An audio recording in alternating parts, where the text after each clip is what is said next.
Hello and welcome, my beautiful movie peeps, to the 3C Friday live stream.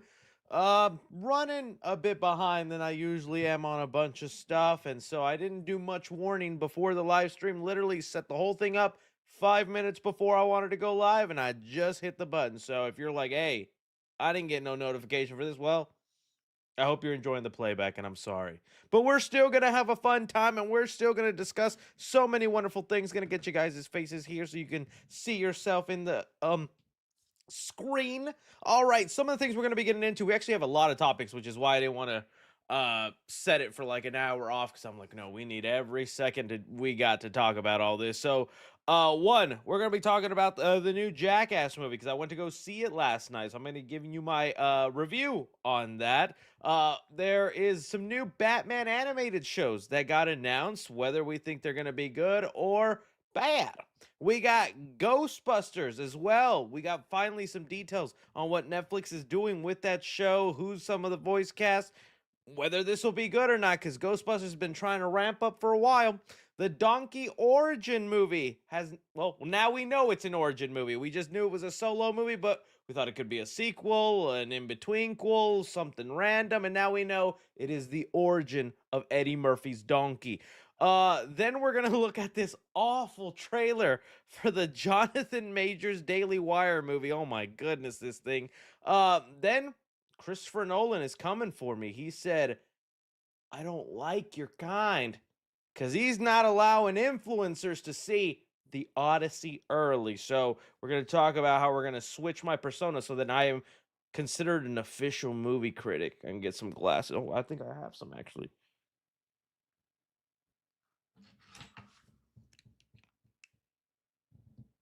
I just tricked Christopher Nolan. He's sending me an email as we speak. Oh, he just deleted the email.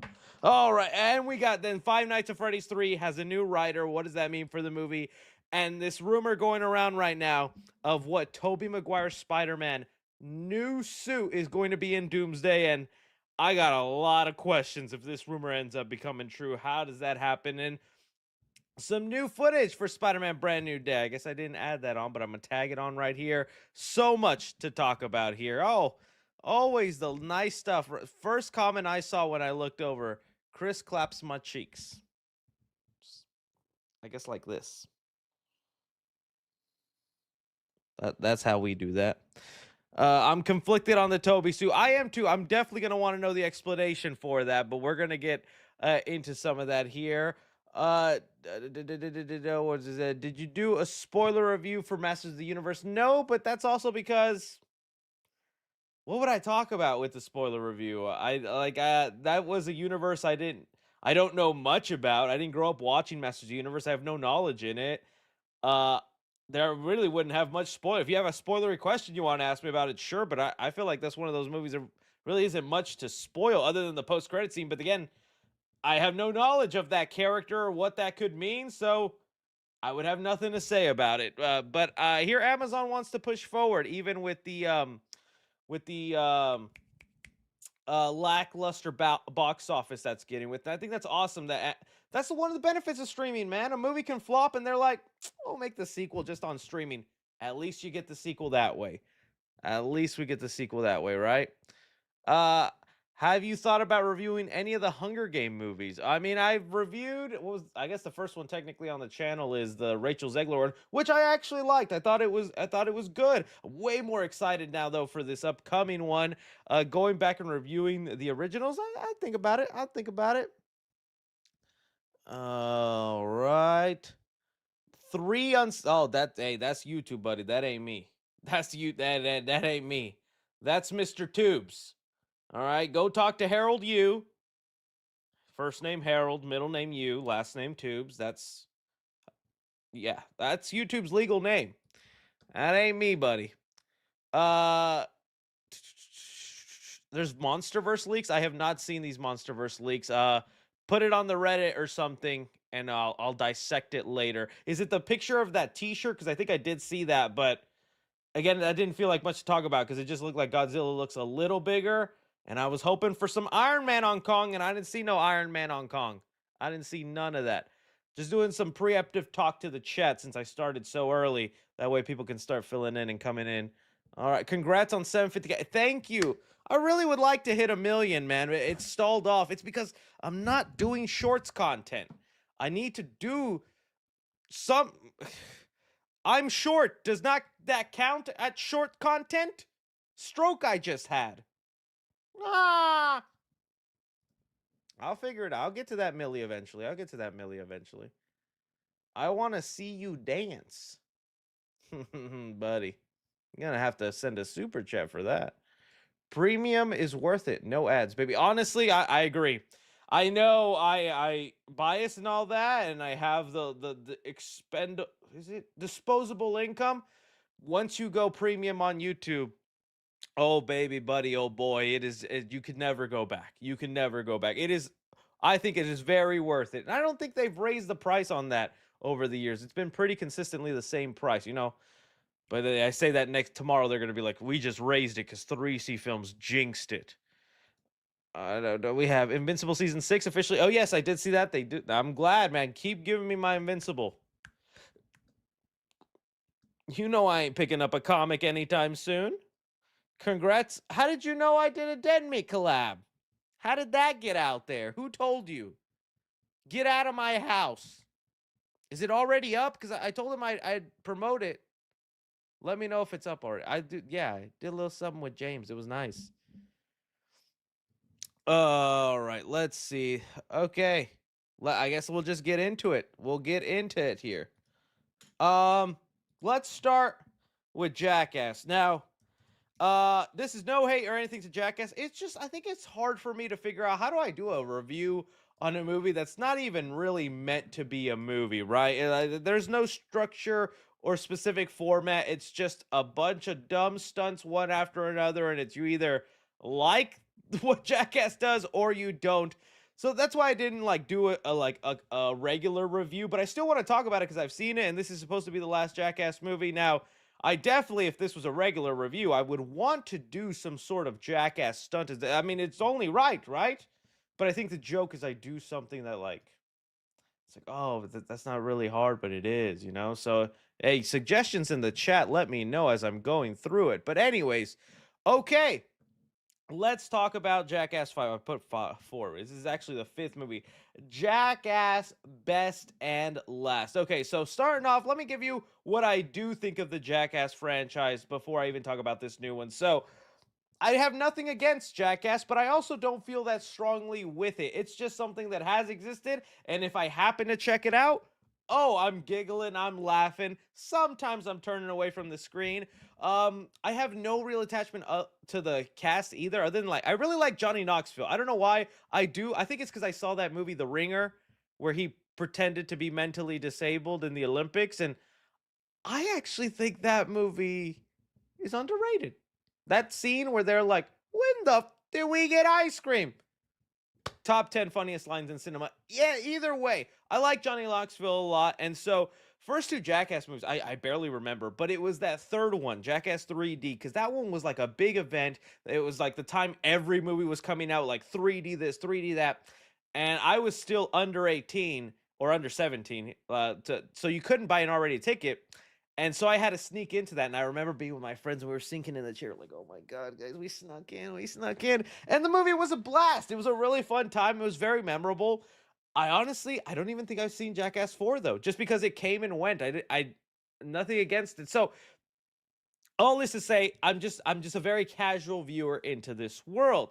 With Best and Last, I think it was honestly exactly what I would kind of hope for in a Jackass, minus a couple of things that I'm gonna get into. But it was surprisingly heartfelt, and I can definitely see why it ranked up in almost 90% Rotten Tomatoes score. I think now it went down to the 80s, but still, it is insane to think because some of the stunts that happen in this movie, I'm not even talking about in terms of sheer violence or just like pain, just the gross and disgusting fact. Because oh my, if you're someone that can't handle looking at vomit or poo, this is not for you. And so to think that some of the poo stunts that happen in here, and this is a movie with 88%, I mean, it lets me know critics aren't as bad as you think, okay? Critics get all the bad rap, and whether include myself in that group or not, I think critics today are more willing to meet a movie at at the level that they're at, as opposed to having unrealistic expectations. You know, we're having that debate almost every time a movie comes out.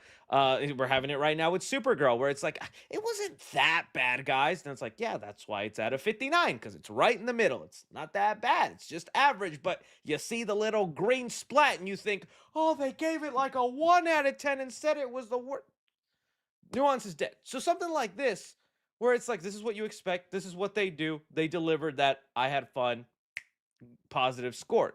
I like that we have that in mind. And so it was very fun. I love this little opening sequence that they did. It really got the mood set up. I was honestly surprised with kind of like the emotional tug with Johnny Knoxville, because he's really hammering in. This is the last one. Although they do make a joke in the movie, and it has happened every film. Johnny always says this is the last one, and then they come back 10 years later. But this time around, it felt like they were being serious. The movie itself did feel like a celebration of what came before. I was even just shocked with the opening stunt, which was something that was filmed for the pilot of the TV show. Don't want to give away what it was, but man, watching it, this is an old stunt. I know Johnny lives because he's freaking 17 or something in that clip, and he's obviously James Gunn now. He's evolved now like a Pokemon. Um, but I was watching it going, he might die. Oh my God, why is he doing this? It was such a cool thing though to see as the birth of Jackass and where it's gone. And that also made it fun because I was also worried with this movie, too much of it would be clips of previous stunts. Um, because it was being branded as like almost like a remembering of that, and like the bull scene is like most memorable to me from 3D. So I really did think it was going to be just a lot of old stunts and just a couple of new ones, but it was a good mixture. The cast was fun. I like the addition of the robot. Celebrity guest appearances were nice. I think an article came out that Pedro Pascal was supposed to be in the movie but got sick last minute, but I think the person they got to replace him was even better.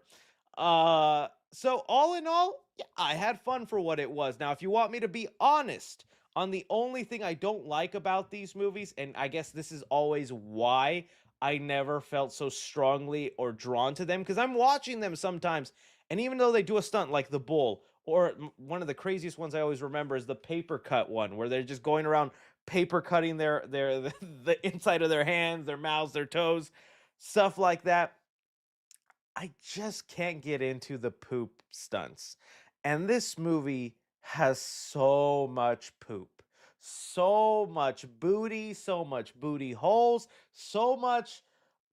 I'm glad they're ending the Jackass franchise before we get introduced to 5D.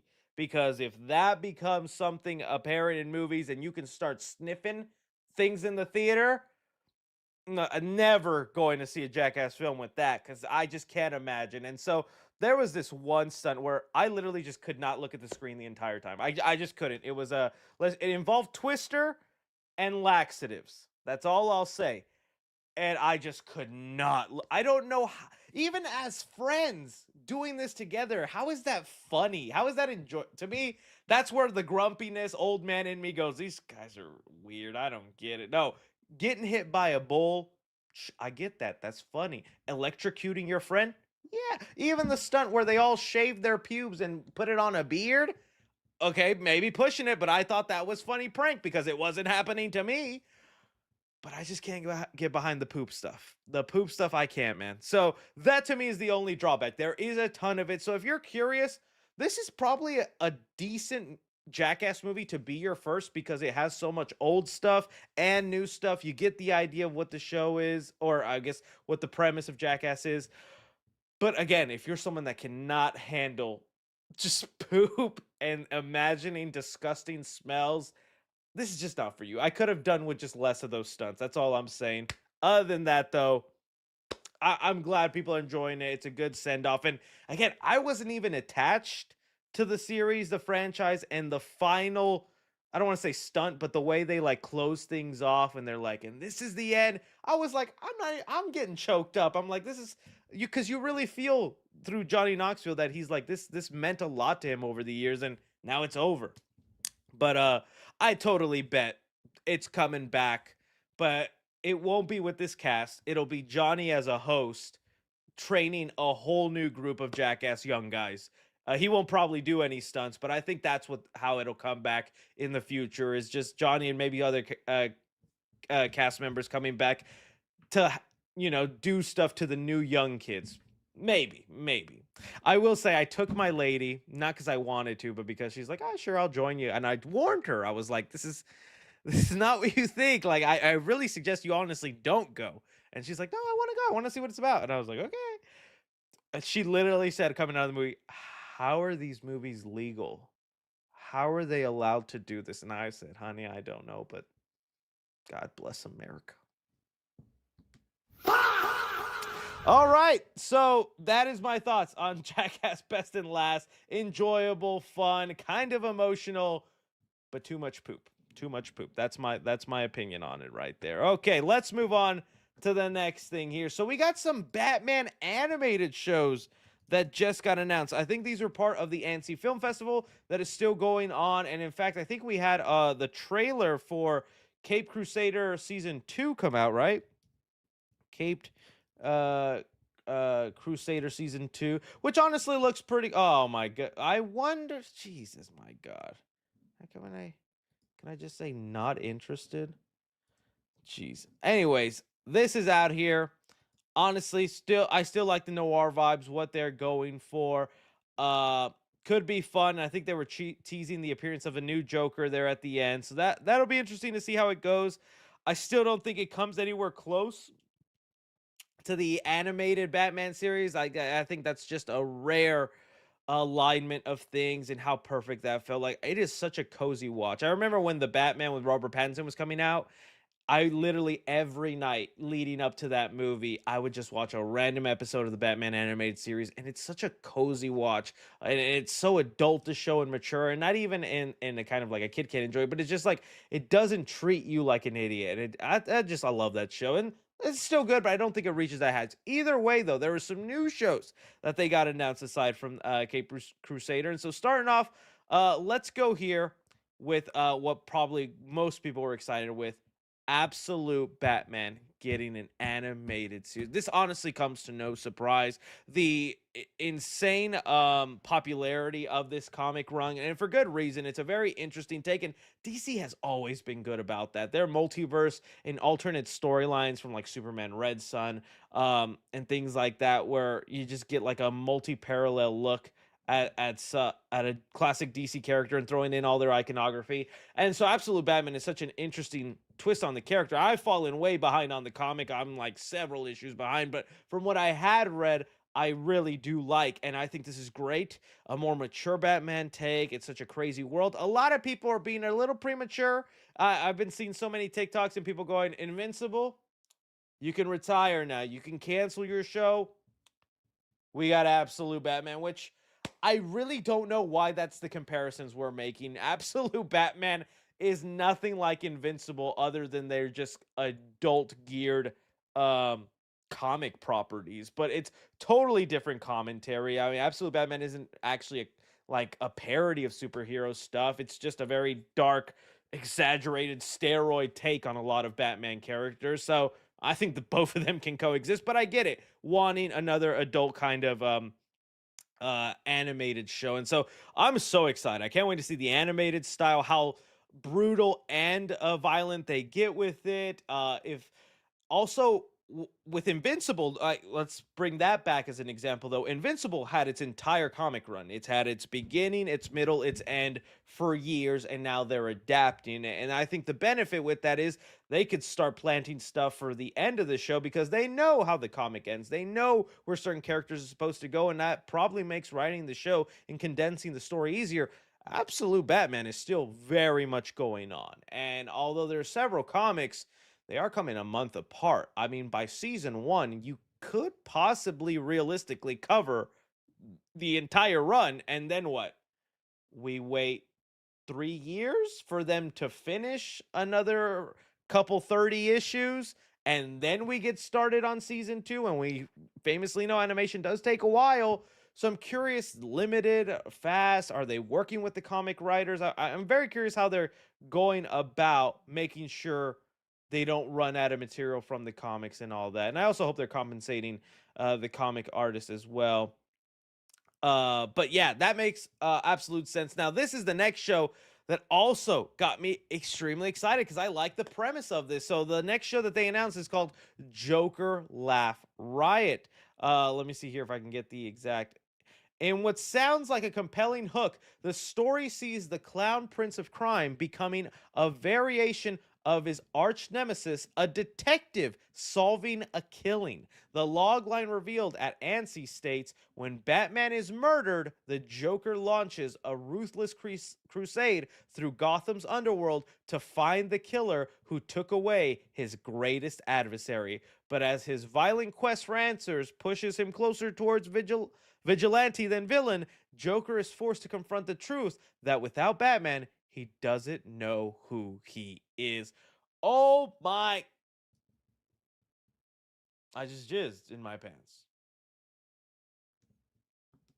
I love the sound of that, man. That is such a cool idea. Lately, I feel like it was I don't, maybe there was more to it, but I feel like Christopher Nolan definitely now cemented that idea of Joker and Batman are just supposed to have this little game and dance of tango of just always, you complete me, I'm nothing without you. That's when it really felt like, get rid of you. Why would I want to get rid of you? You complete me.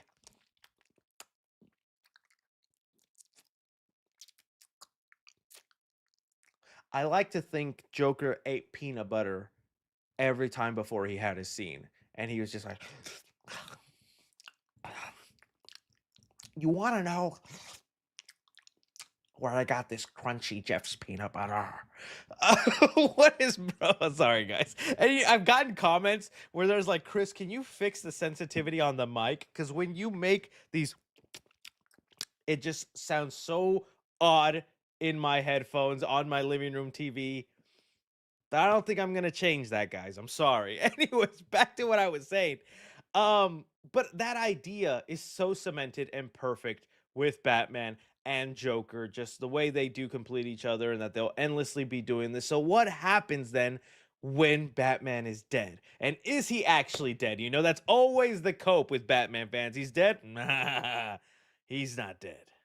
If he's this is part of his plan, you know? But I like that, you know, Joker turns into a detective, solves the case, realizes now that he maybe needs to step into a vigilante role to fill in. Does then a Joker emerge that is like Batman coming after him? Like, I think there's so many cool angles to this. I love the idea of this.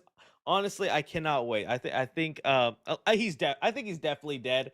But just knowing Batman and the way things work, just like in that Suicide Squad game, where you know, it was like based on the Arkhamverse and they killed Batman and then they revealed it actually he's still alive, but by that time nobody was even playing the game anymore, paying attention. So definitely want to see that. Then we have the Crypto Show, which I think this is the show James Gunn had been talking about for like so long, where it's just crypto adventures. Okay, that's fine. I like the original Crypto animated show when I was a kid. I thought that was a fun watch with him and Ace the Bat Hound. So I was like, okay. And yeah, those are what they have. So I think most people are going to be drawn to Absolute Batman for good reason. It's the most set in terms of what we can get and how that could possibly look. But don't sleep on this Joker show. I'm actually very interested to see how this goes. So you guys let me know what you're most excited for, how you think this could work and play out. Love to hear it all down below. All right, let's move on to Ghostbusters. Along with the Annecy Film Festival, there was also announcements about the Ghostbusters show coming to Netflix. Now, this is the official logo. I think we've had this for a while now. Pretty cool logo. Now, man, Ghostbusters, Ghostbusters. It's a franchise I love and I grew up with, but I feel like it's definitely one of those accidental franchises. Because if you go back to that original Ghostbuster movie, it really just was a comedy, no different than the time at the time. I know it's not on the same level as humor, okay? Stay with me, but at the time, it's the world's version of a Superbad, of a Step Brothers, of just a breakout hit They just also happen to create some dope lore, awesome tech, and just so marketable with everything. And now that part of the franchise overtook what was just a simple comedy amongst buddies who happened to fight ghosts, right? And ever since then, they could never recapture that magic. And we've seen it time and time again from reboots, legacy sequels, video games, which I think if you ask a Ghostbuster fan, they will tell you the most definitive Ghostbuster 3 is that Ghostbuster game that came out like, I don't even know now, 2015, 14, whenever that came out. But they've been chucking along, and I was hoping, the Sony movies that they came out with recently, Afterlife and Frozen Empire, would be the one, but they kind of were just came and went. They had no impact. They were very average. They were eh. Netflix now is trying to aim for the younger crowd because if they don't get their attention now, Ghostbusters is going to end up not having a generation that grew up on it. And this could work. I mean, this is the platform that had K-pop Demon Hunter. You put out a good Ghostbusters show that kids actually want to watch. It's mainly going to be adults watching this, I bet, but maybe they'll drag their kids to force watch it. You want that Nintendo Switch 2? You're going to watch 10 episodes of this. We're bonding. Yes, I know it's my weekend with you and your mother's boyfriend Jeff is better. But this is Ghostbusters. Drink this expired Ecto Cooler I saved all the way from 1990. Reliving my trauma, guys. Anyways, back to what we were saying. All right, let's get into some of these story details. So for one, the animated series team did give us this photo, which honestly, this concept photo does not match at all what I was thinking the show would look like, especially with that logo we just showed off, because it very much felt like Sony wanting to play into what's made them very popular in the animated sector, other than K-pop, is this Spider-Verse heightened style and this comic look. This does not give off anything of what the logo. If anything, this looks like probably what someone who grew up on Ghostbusters would hope an animated show would look like, which I don't think is a bad thing. It's also supposed to be, I believe, set. Let me get the actual details here about it. It's supposed to be set, I believe, after the second movie. So this is again their attempt at a Ghostbusters 3. Let's see, it's entirely world. I should have had this prepared. Oh. The show's creative team strove to capture the irrelevant humor of the 1984 classic while pushing horror and scary elements. The show is legit scary, which I think is cool. When you're not laughing at Ghostbusters Night Shift, you will be screaming, of course. There's only one city in the entire world that's exciting as it is and funny, and that's New York City. It was extremely important for us to setting to feel like an actual city.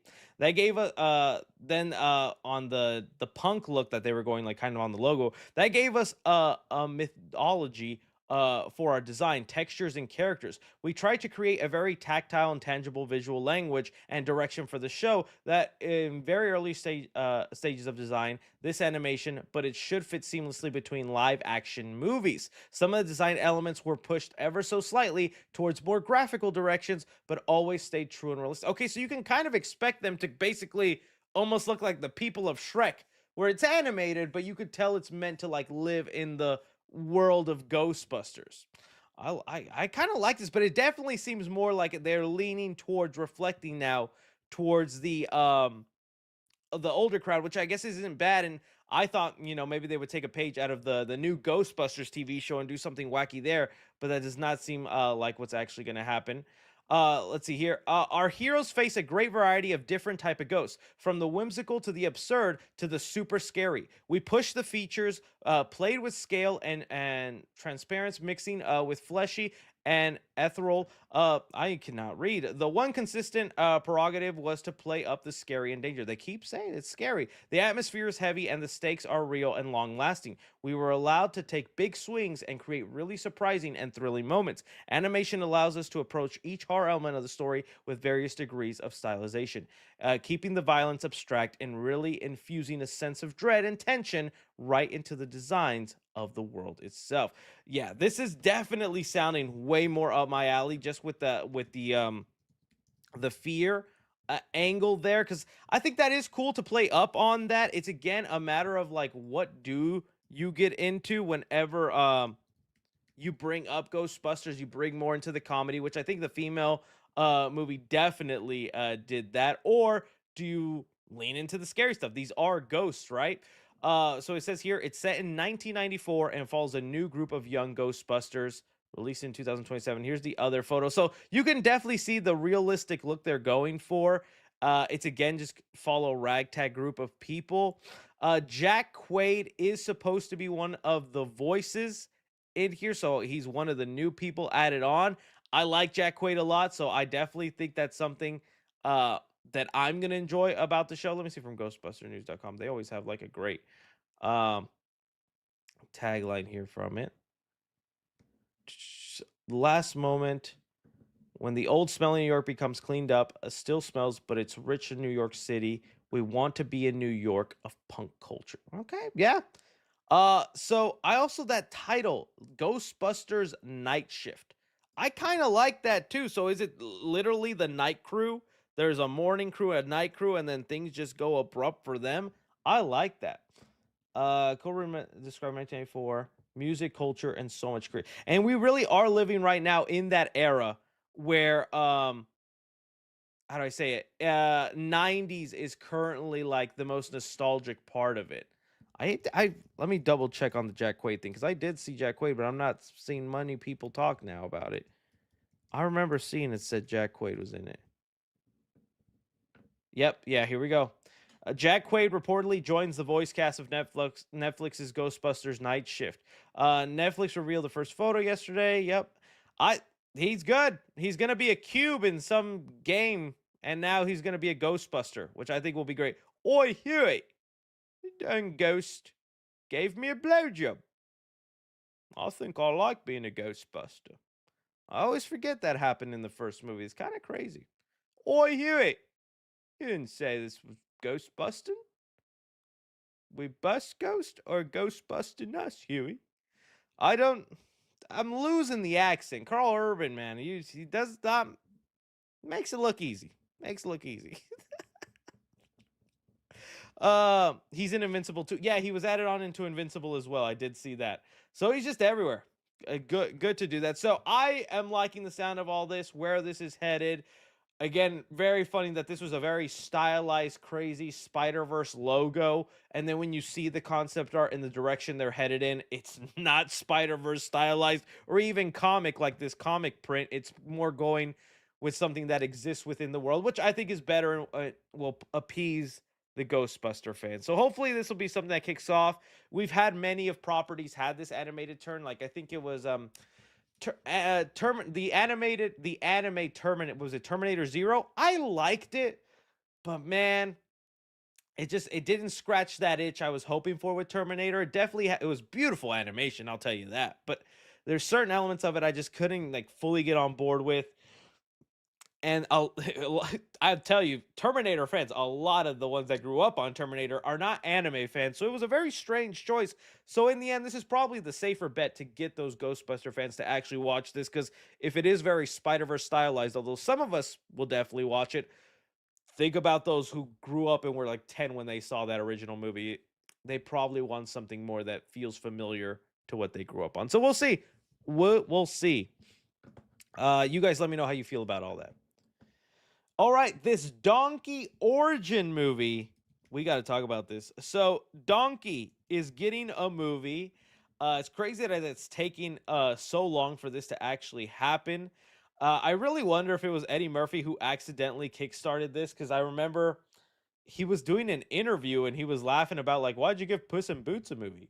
He's not even funny. Donkey's funny. He deserves the movie. And some exec at DreamWorks or Illumination was like, Say, say that again? Start writing the movie. Start it. Let's go. But it only makes sense, you know. I do worry because Donkey is that type of character where he's fun in small bursts. He's the little, little icing on top of the cake. But what happens if I give you just a plate of icing? You're gonna have fun the first couple bites, but reach the bottom of that plate, your teeth are hurting, you got a headache, you're nauseated from the amount of sugar, right? So we'll see how he works in total. Now, the thing that I'm most interested with also, this movie takes place, or this movie comes out a year after Shrek 5. So Shrek 5 comes out June I think 27th of 2027. So just literally calendar year apart. And right now there's so much kind of hate for Shrek 5, mainly due to the designs. People just really don't like the designs of the characters. I think if the movie's good, people will let go of that. But let's say the movie's not good, or heck, the movie is just okay, it is gonna get hated on even more, and they will blame the designs. Could that actually hurt the Donkey movie, right? And it's funny, like, we didn't have those complaints with Puss in Boots, but I think because the bar for a Puss in Boots solo movie was so low, no one cared. And then when it was amazing, we were like, what? You know? With Donkey, I think there is an expectation for one, for it to be funny, to be entertaining. I hope it matches all that, and I hope this Shrek 5 is actually good so that does well. But the other most exciting part to me is we finally now know it is supposed to be an origin movie. So along with this, they had it here that Donkey Eddie Murphy led Shrek origin story set this summer. It's supposed to tell us how Donkey became Donkey. And you know what? I already saw some people hating on this premise or this idea. I saw one viral tweet with several likes saying, they already explained that in the first. No, they didn't. Where, point me to where they explain why he's a talking donkey, right? And then people will hit you with, animals just talk in the Shrek world. Why is it need an explanation? That one Facebook night, you guys,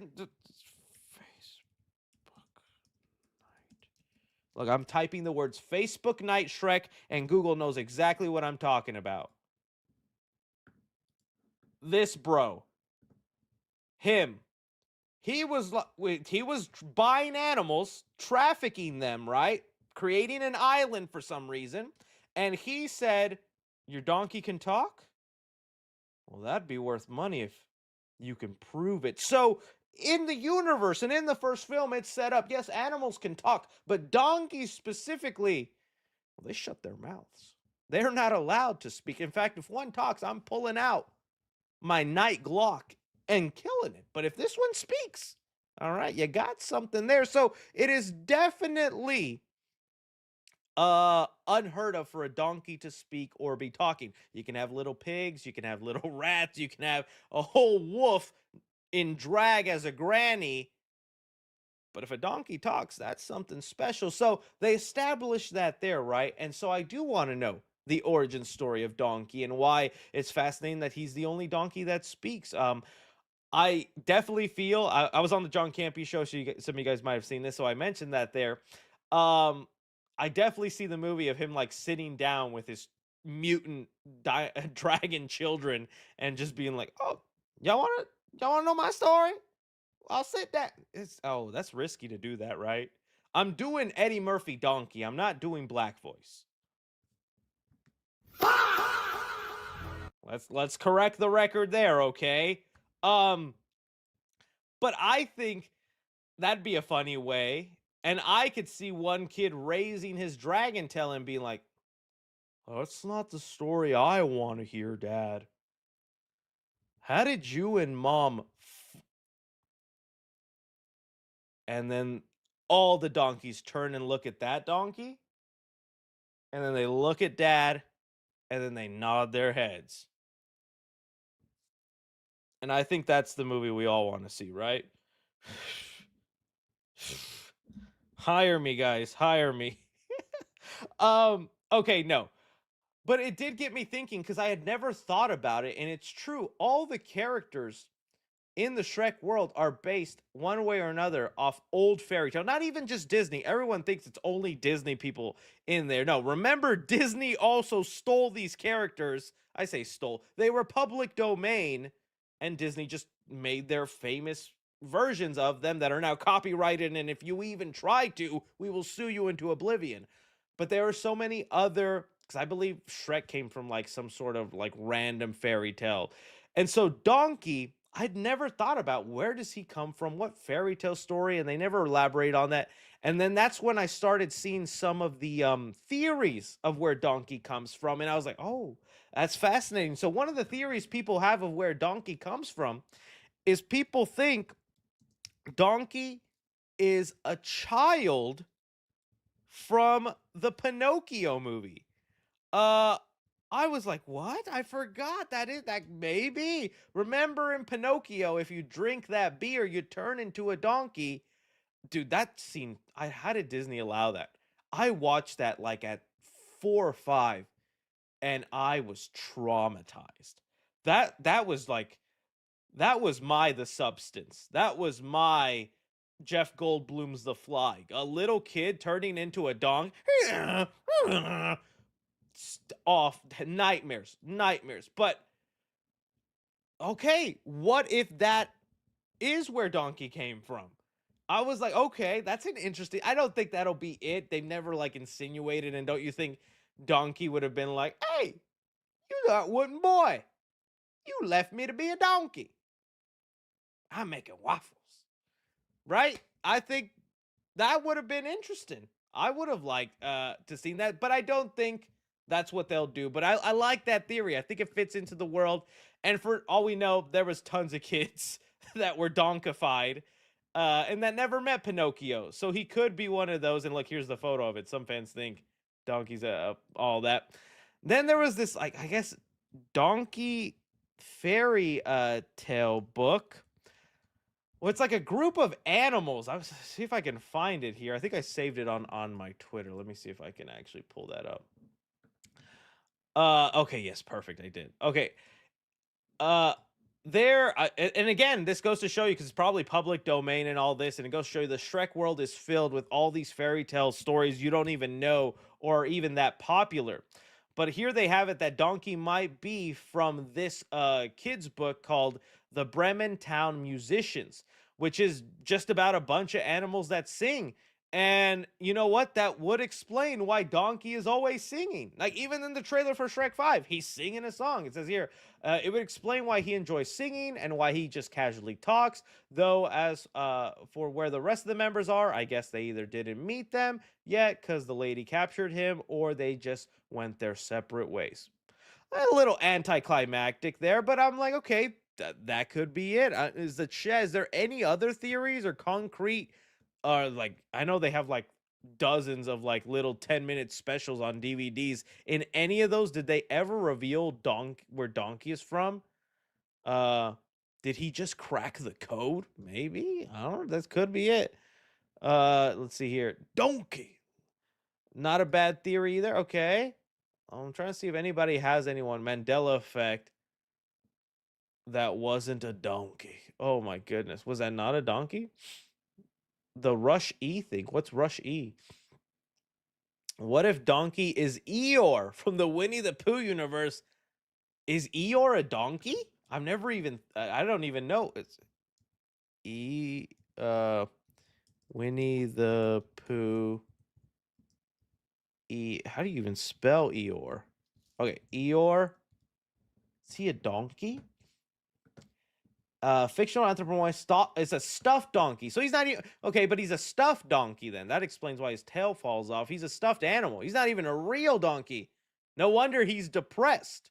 He's surrounded by real animals and he's fake. Fabricated in a factory. Oi, Winnie. I did not know that. He's a stuffed animal. Okay. Either way, though, very curious to see. I'm sure they'll just create something themselves, but I had no expectations or care for the two Puss in Boots movies. I like that first one. I love that second Puss in Boots movie. So hopefully this will be good. And hey, for my Mexicans, a whole movie of Eugenio Derbez just talking as donkey. That's gonna be good. I'm gonna have to flip it to Spanish on that one, right? Am I right? You know I'm right. Okay, you guys let me know. You guys let me know. Let's move on. Okay. Jeez Louise. This is gonna drag out the cockroaches, man. I can't wait to see them defend themselves in the comments. All right, we had you guys know Jonathan Majors is trying to get his career back any way he can. I still contend, putting all the controversy stuff aside, I did think he's an amazing actor. I still do. I loved him in Creed 3. I still have to see Magazine Dreams. Have not gotten a chance around to watch that. But Does not look like he's making the huge comeback anytime soon. Last we heard, he fell out a window. That's the story that happened because he's doing a movie with Daily Wire. It's an action movie that, when they first talked about it, is supposed to be a callback to like 80s, 90s action movies and those films that, troubled uncle is like, they don't make them like they used to. They need to just bust it out. And there was a big old accident. It was a big thing where they were like, this crew was just ignoring all safety measures, and people there were like, no, this is not safe. We need to take the day off and get everything right. And they're like, what are you talking about? We're fine. And then you have your star and another actor fall 6 feet to the ground because the set was not safe, and they were repeatedly told. And I think also one of the funniest things, their statement was it's like, what happened, why didn't you listen to your crew when they told you that the set wasn't safe? Their response was, we don't negotiate with terror. You don't you're calling the safety crew of your team terrorists? It was such an odd situation, right? But whatever, right? They're always preaching, Daily Wire, that they can make the better movies, that their films are going to be better because they don't have no political agenda. They're not like Disney. They're not trying to brainwash you or give you all this woke crap. They just want to entertain you. Okay, well, let's see what that actually looks like here, because we have the first trailer for this movie, which I don't even know if I can play in its entirety. But I'll just I'll have it running off here in the background. And guys, it's a doozy.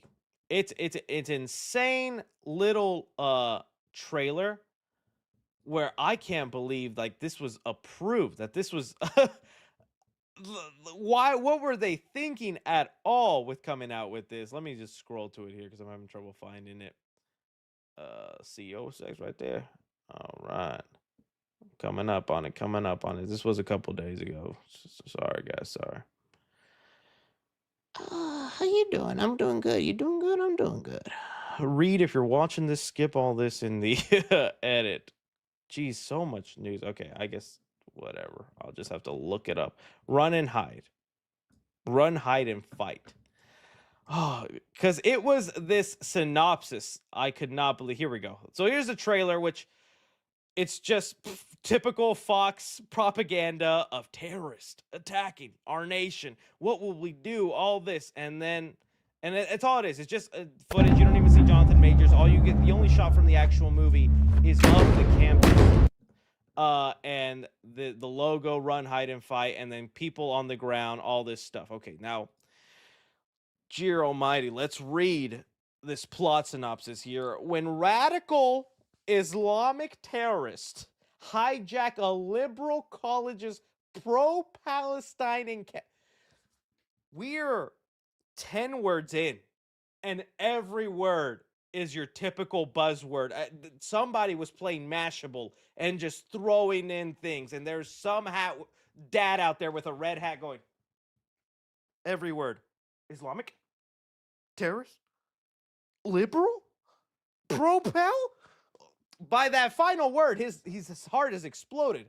To enforce Sharia law on students, a ragtag band of red-blooded students, a security guard tired of Uncle Tom smears, and a Delta Force vet must arm up to save their clueless peers and keep America from surrendering to the enemy on its own soil.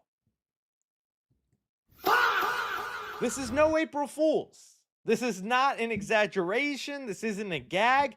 That is word for word the official plot put out by the Daily Wire in this Jonathan Majors movie.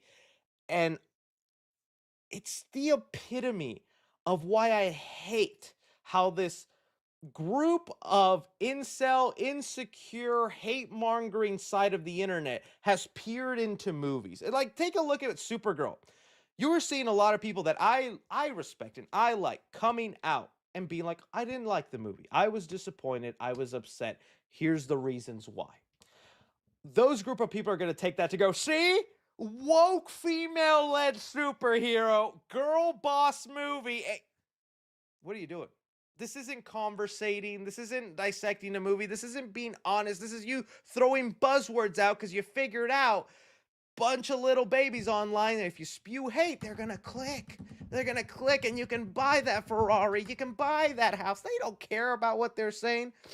And so on the other side of that, with people from like the Daily Wire and all that, constantly putting down any Disney superhero IP because they're always throwing in their agenda.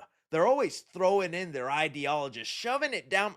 Reading those first 10 words, how are you not doing what you think the other side is doing, but now you're doing it 10 times worse? Radical Islamic terrorists hijack a liberal college's pro-Palestine and you swear the next Disney animated movie plot is when a gay boy loves a lesbian woman and they decide to have happy life marriage in drag, they will find the, like, that is like your exaggerated made up thing that you think is actually happening in these movies when it's not, but you're literally doing that. I don't get it. Like, it just pisses me off because, like, these people are so hypocritical, they're so stupid, and you can't get through to them at all. I hate everything about this. I think this is dumb. I don't even know if this is something I want to watch just because of, again, it's falling into, like, I think the Daily Wire literally said when they made their own, whatever you want to call it, studio or media production company, their main selling point is we're not going to shove politics. We're just going to give you entertainment. And I was like, if you actually do that, okay, cool. Then do that. I mean, if you're actually just making good movies, good content, and you don't want to shove that stuff in there, all right, I'll watch it and I'll have a good time. This is not that at all. This is not that at all.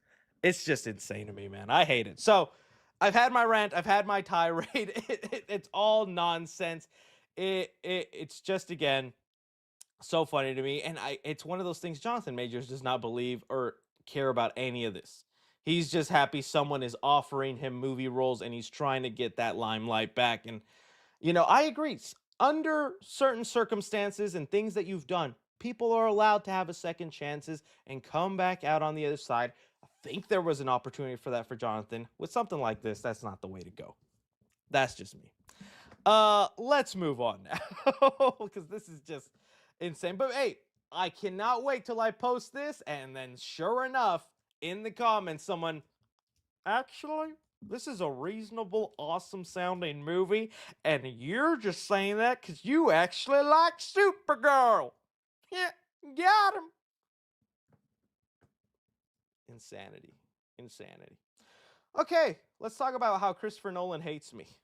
The Odyssey. Moving on here, I thought this was an interesting thing because it's honestly a deeper thing that's going on.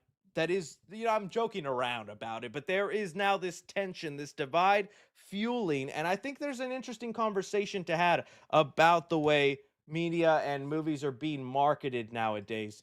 So it came out here. It says Christopher Nolan's The Odyssey to skip social media influencer screenings. And instead, Universal is going straight to professional critics for screenings rather than having usual word of mouth screenings for social media. Now, where do I land in this category? Okay, I don't want to actually hype myself up, but let's put the joking and stuff aside.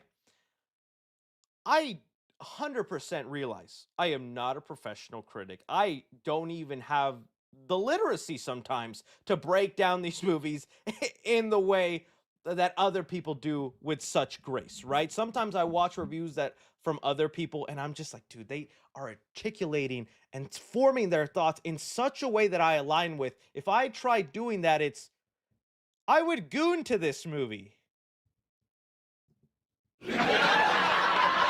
5 stars. See you next time, guys. And I'm totally aware of that. And I know my spot, right?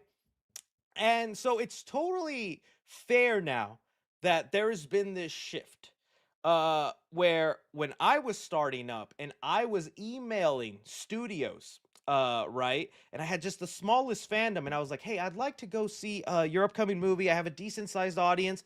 Can I review it?" "Oh, where do you post your reviews?" "Oh, YouTube." "Oh." No, like immediately turned away. They did not recognize um you know people of that to be doing that. It's like, unless you work for a blog, some sort of news website, even the radio, a newspaper, you're not getting in, buddy. Sorry. So, but that's been this. There's a shift now with TikTok, YouTube. It's gained more, and I eventually got such a big following there. Even Rotten Tomatoes approved someone like me. Heck, I'm even on.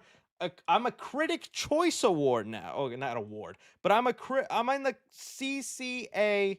See if I can pull up, have my little face there. I'm a part of the Critic Choice Association. Look at that handsome lad. I'm mogging. I'm mogging, right? And this is like one of the most legitimate associations as far as critics go. I mean, all the actual professional journalists are a part of this. So I'm in that weird middle ground where I actually have enough credentials that I probably could still land this screening because of my Rotten Tomatoes approval and the Critics' Choice Association. I could probably squeeze myself in there, but there's definitely also a lot of people who have big influence, millions of followers, don't have any of these accreditations, but man, do they get those links all the time for early screenings, red carpets, interviews. And sometimes you get the awful interviews, the terrible questions. I'm pretty sure we could spend time going on YouTube of it, but there's some embarrassing times, and there's some actors that'll go, "What a silly question. What are you talking about?" And it's embarrassing stuff. I think the most recent one was for Spider Noir, where they were trying to ask Nicolas Cage who he would marry, F, or kill between Toby, Andrew, and Tom Holland, and he didn't understand what that meant. So he's like, "I like Andrew." That's what you're asking. Andrew's a good Spider-Man. She goes, "Yeah, but which one would you marry, fucking kill?" He's like, "Which one would you marry?" And he's like, I don't know what that means." And it's such an embarrassing interview. Cringe, right? But that's an outlet, and that big clip in itself, millions of views, brought some attention to Spider Noir, not in the correct way. And it's you have to reason a little bit, where I get the annoyance with the people who write for Variety, or have like went to school and got a college degree in journalism, right?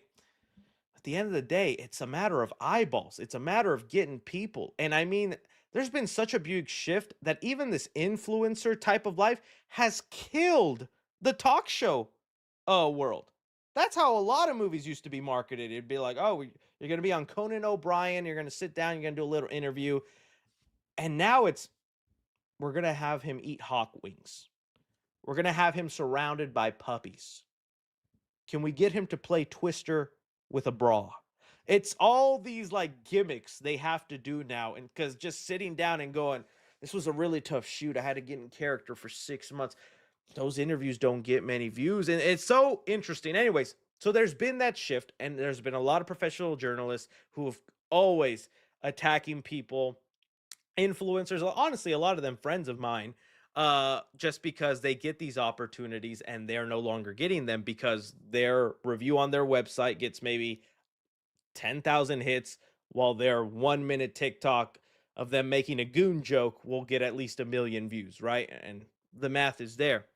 This move, though, by Christopher Nolan, I wonder if it's a good strategic move, because he does realize the value in the professional critic is they're the ones who control Rotten Tomatoes. They're the ones who control these outlets and pull quotes. And I think enough of them maybe can have some of that crossbreed where we can get at least one short out there and whatnot. So I think this is honestly a soft move to ease in some critics so that they'll be maybe friendlier on their Rotten Tomatoes score, or to like be kinder to the movie. Not to say I think this one is bad, but it is so odd that this film has been getting some controversies or some nitpicks, whether it's the English accents, and I don't mean like British ones, I mean literally like American English accents, where they're saying words like daddy. That pissed people off. They were upset with some of the costume choices, some of the other looks of the movie, and then there's the other side of those people who just don't like who Helena Troy is going to be, and the false rumors that oh no, what's his name? I'm already forgetting. Elliot Page is going to be Troy, or and all that, and but there's been more, and I wonder if the studio is maybe panicking a little bit, or is wondering if that some of that will affect them, and then, so if they give this treatment to the critics that will do that, will that Achilles? Thank you, not Troy. Achilles, thank you. Um, so it's wondering, to me though, doesn't bother me. I'll eventually get a screening one way or another. I'll catch an early view of it. I doubt they're just gonna fully block me off just because I happen to have a TikTok or YouTube account. I just think they're not gonna rely on the typical voices that you see to hype things up, right? The typical, yeah, simple channels that usually go out there, and we'll see how that goes. I don't know. You guys let me know though. You see that um Christopher Nolan is making this move, wanting to only give it to the professional journalists, probably people like here, like James Hibid. Let's look at his following count. 40. That's nice, buddy. That's nice. But is it? Oh, this is my backup account. But is it this nice, buddy? Yeah. Me and James Habib, we got beef now.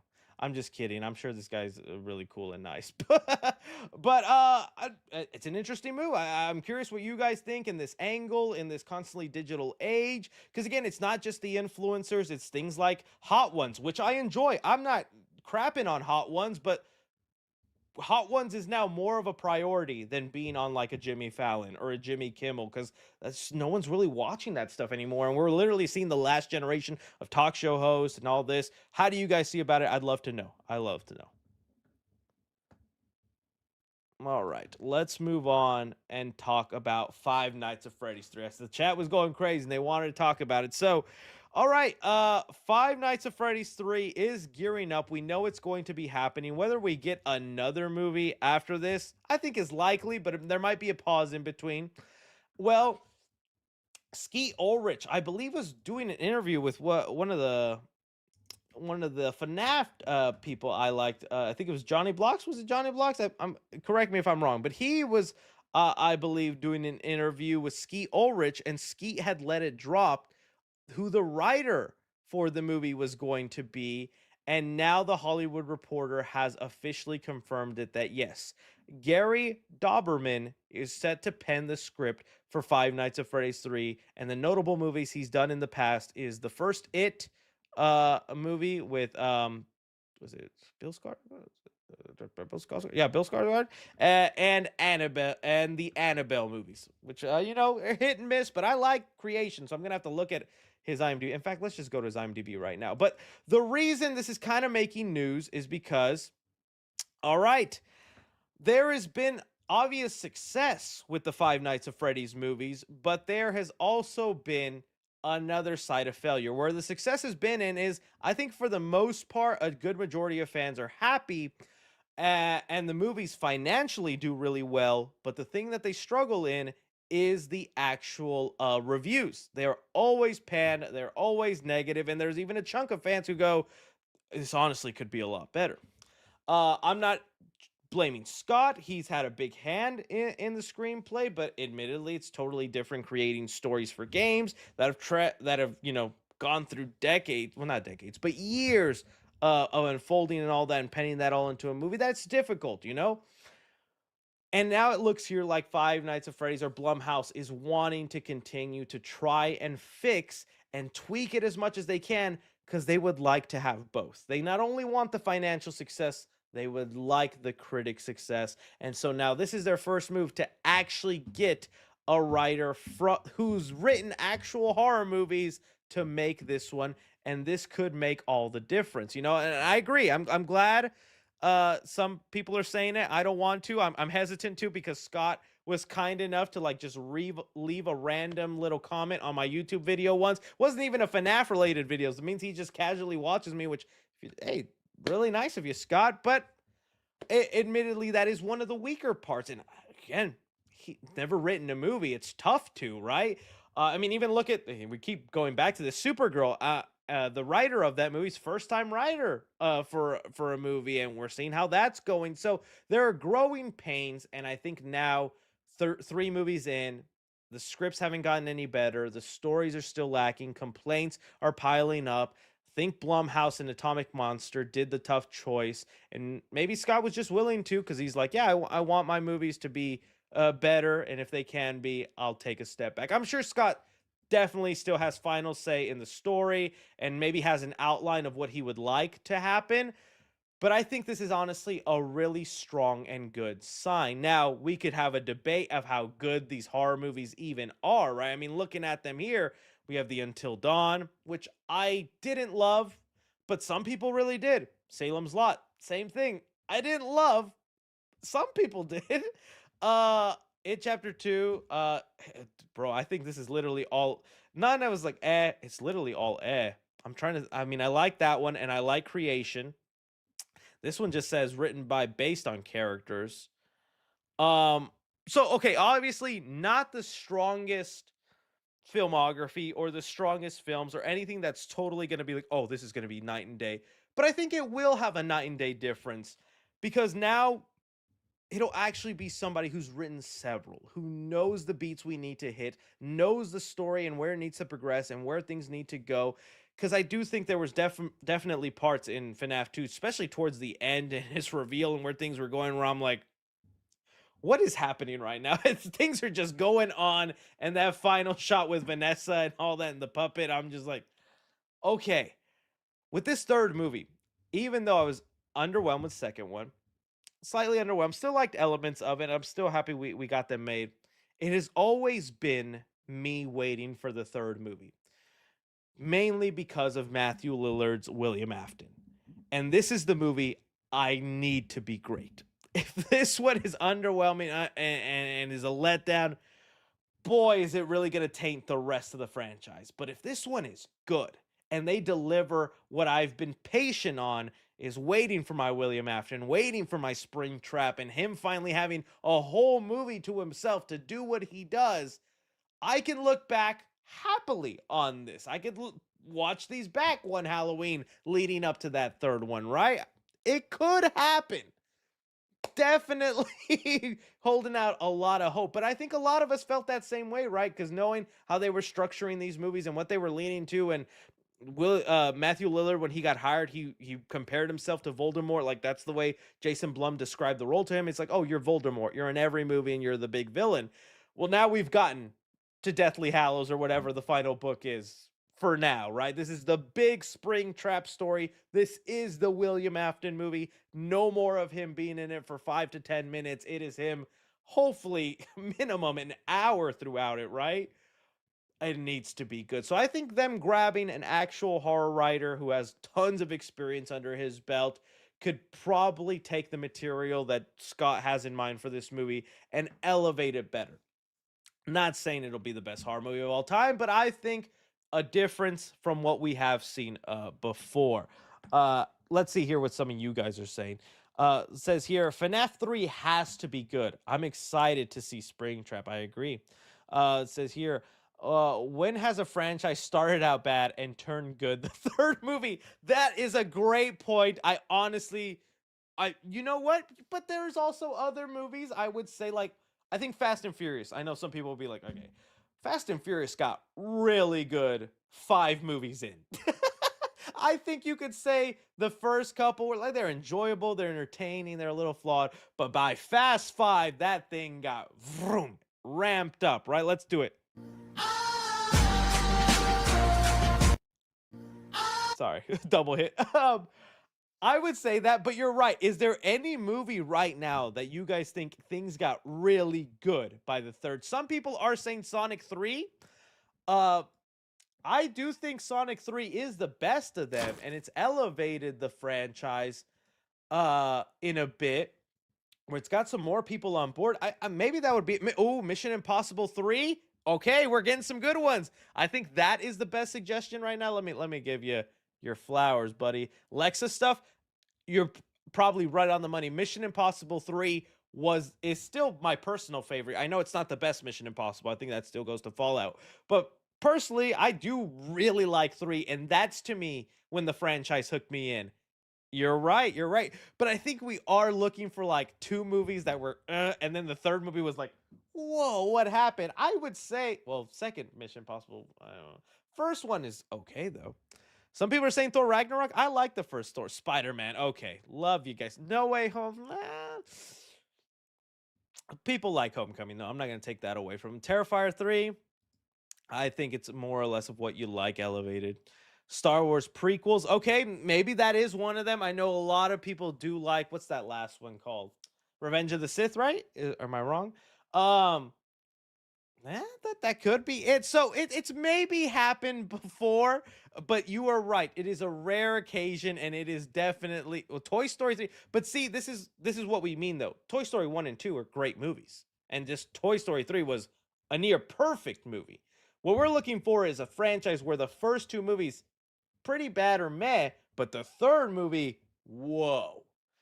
Mission Impossible, like we said, kind of, because first one is all right. It's just slower paced. Second one, it's really up to your taste. I'm not a huge fan of the second one. And the third one really did, I think, is where the franchise started to find its footing.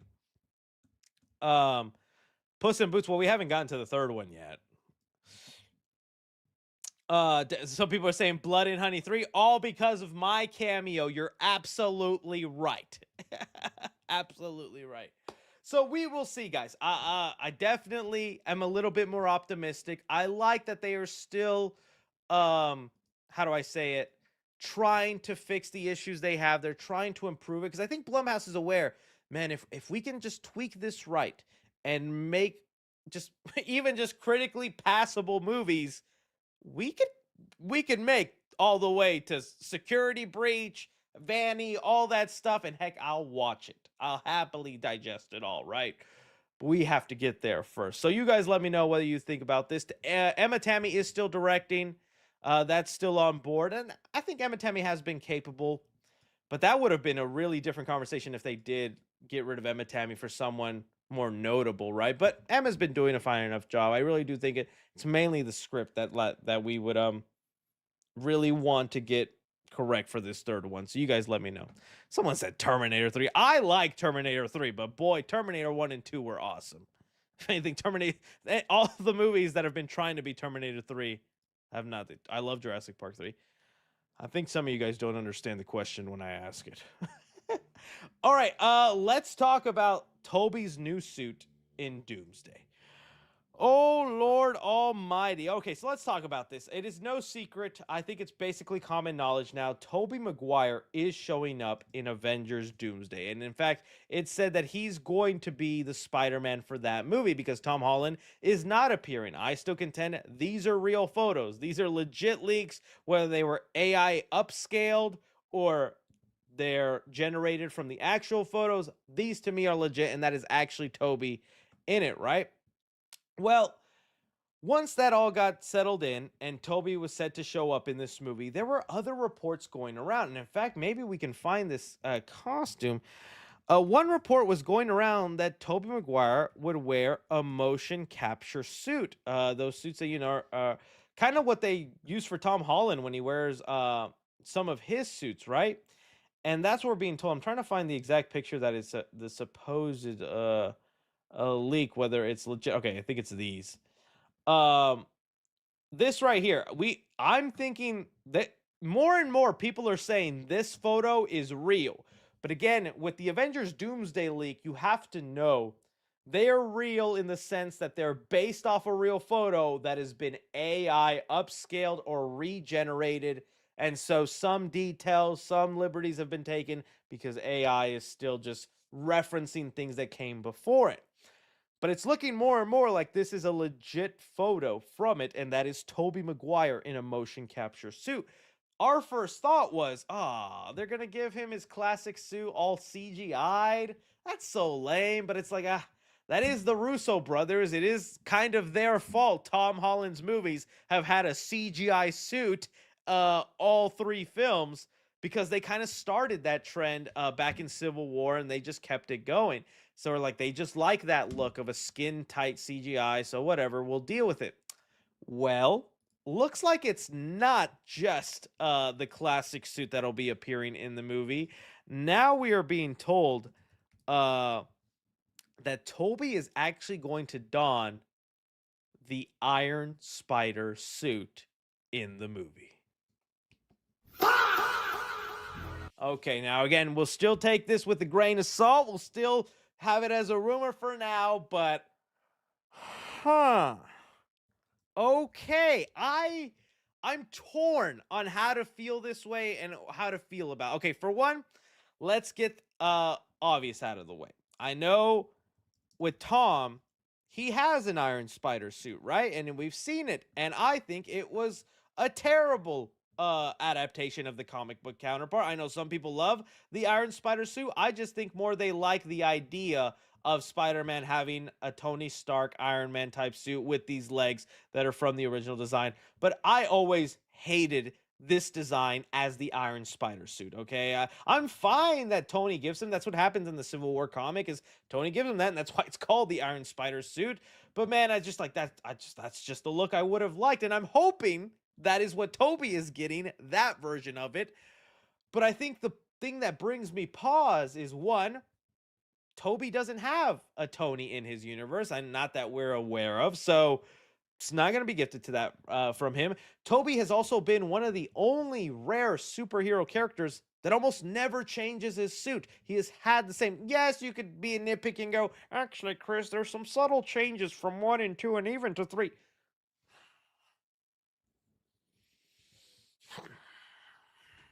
Okay.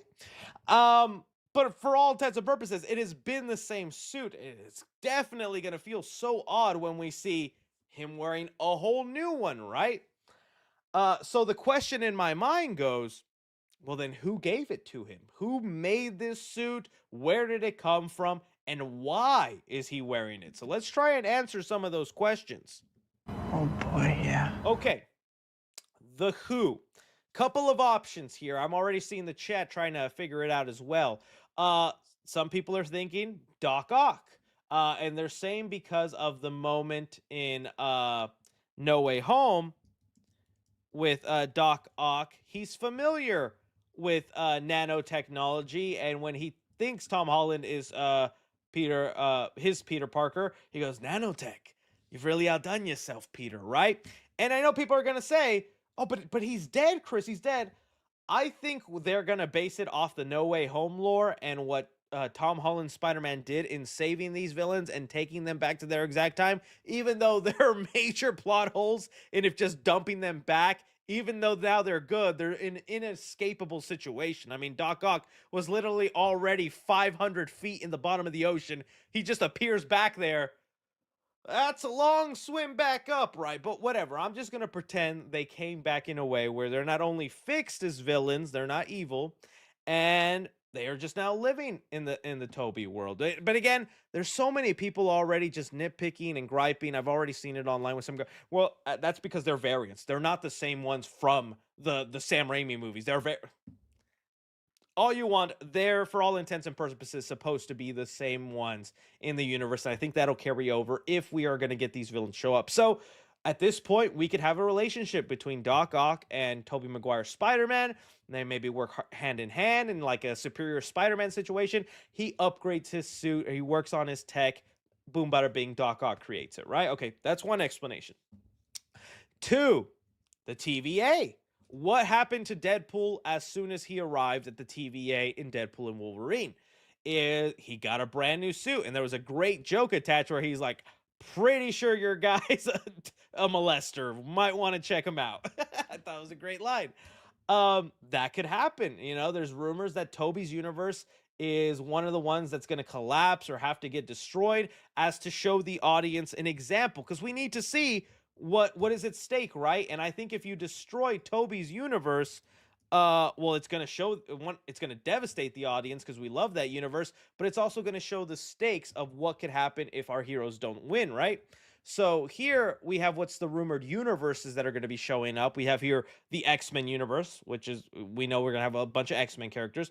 We have something called a hidden pocket universe, which I just wonder if it's the final battlefield or their version of the Void, not Sentry Void, but like the Void End of Time. We have the main universe, our MCU. We have the Fantastic Four universe. Interesting tidbit we'll talk about in a sec. Doom's original universe, mm, and Tobey Maguire's universe, right? So if what we're hearing that the opening of the movie is Toby's universe collapsing, something going on, well, he gets saved, I think, by the TVA, thus his connection to Wolverine and Deadpool. He shows up and they're like, hey, this is going to be a space kind of crazy adventure. You don't have a healing factor. Let's get you a space suit. This is one that your multiverse counterpart wore, but it's comic accurate. Put this on. TVA. That could be TVA. That's what I think. Okay.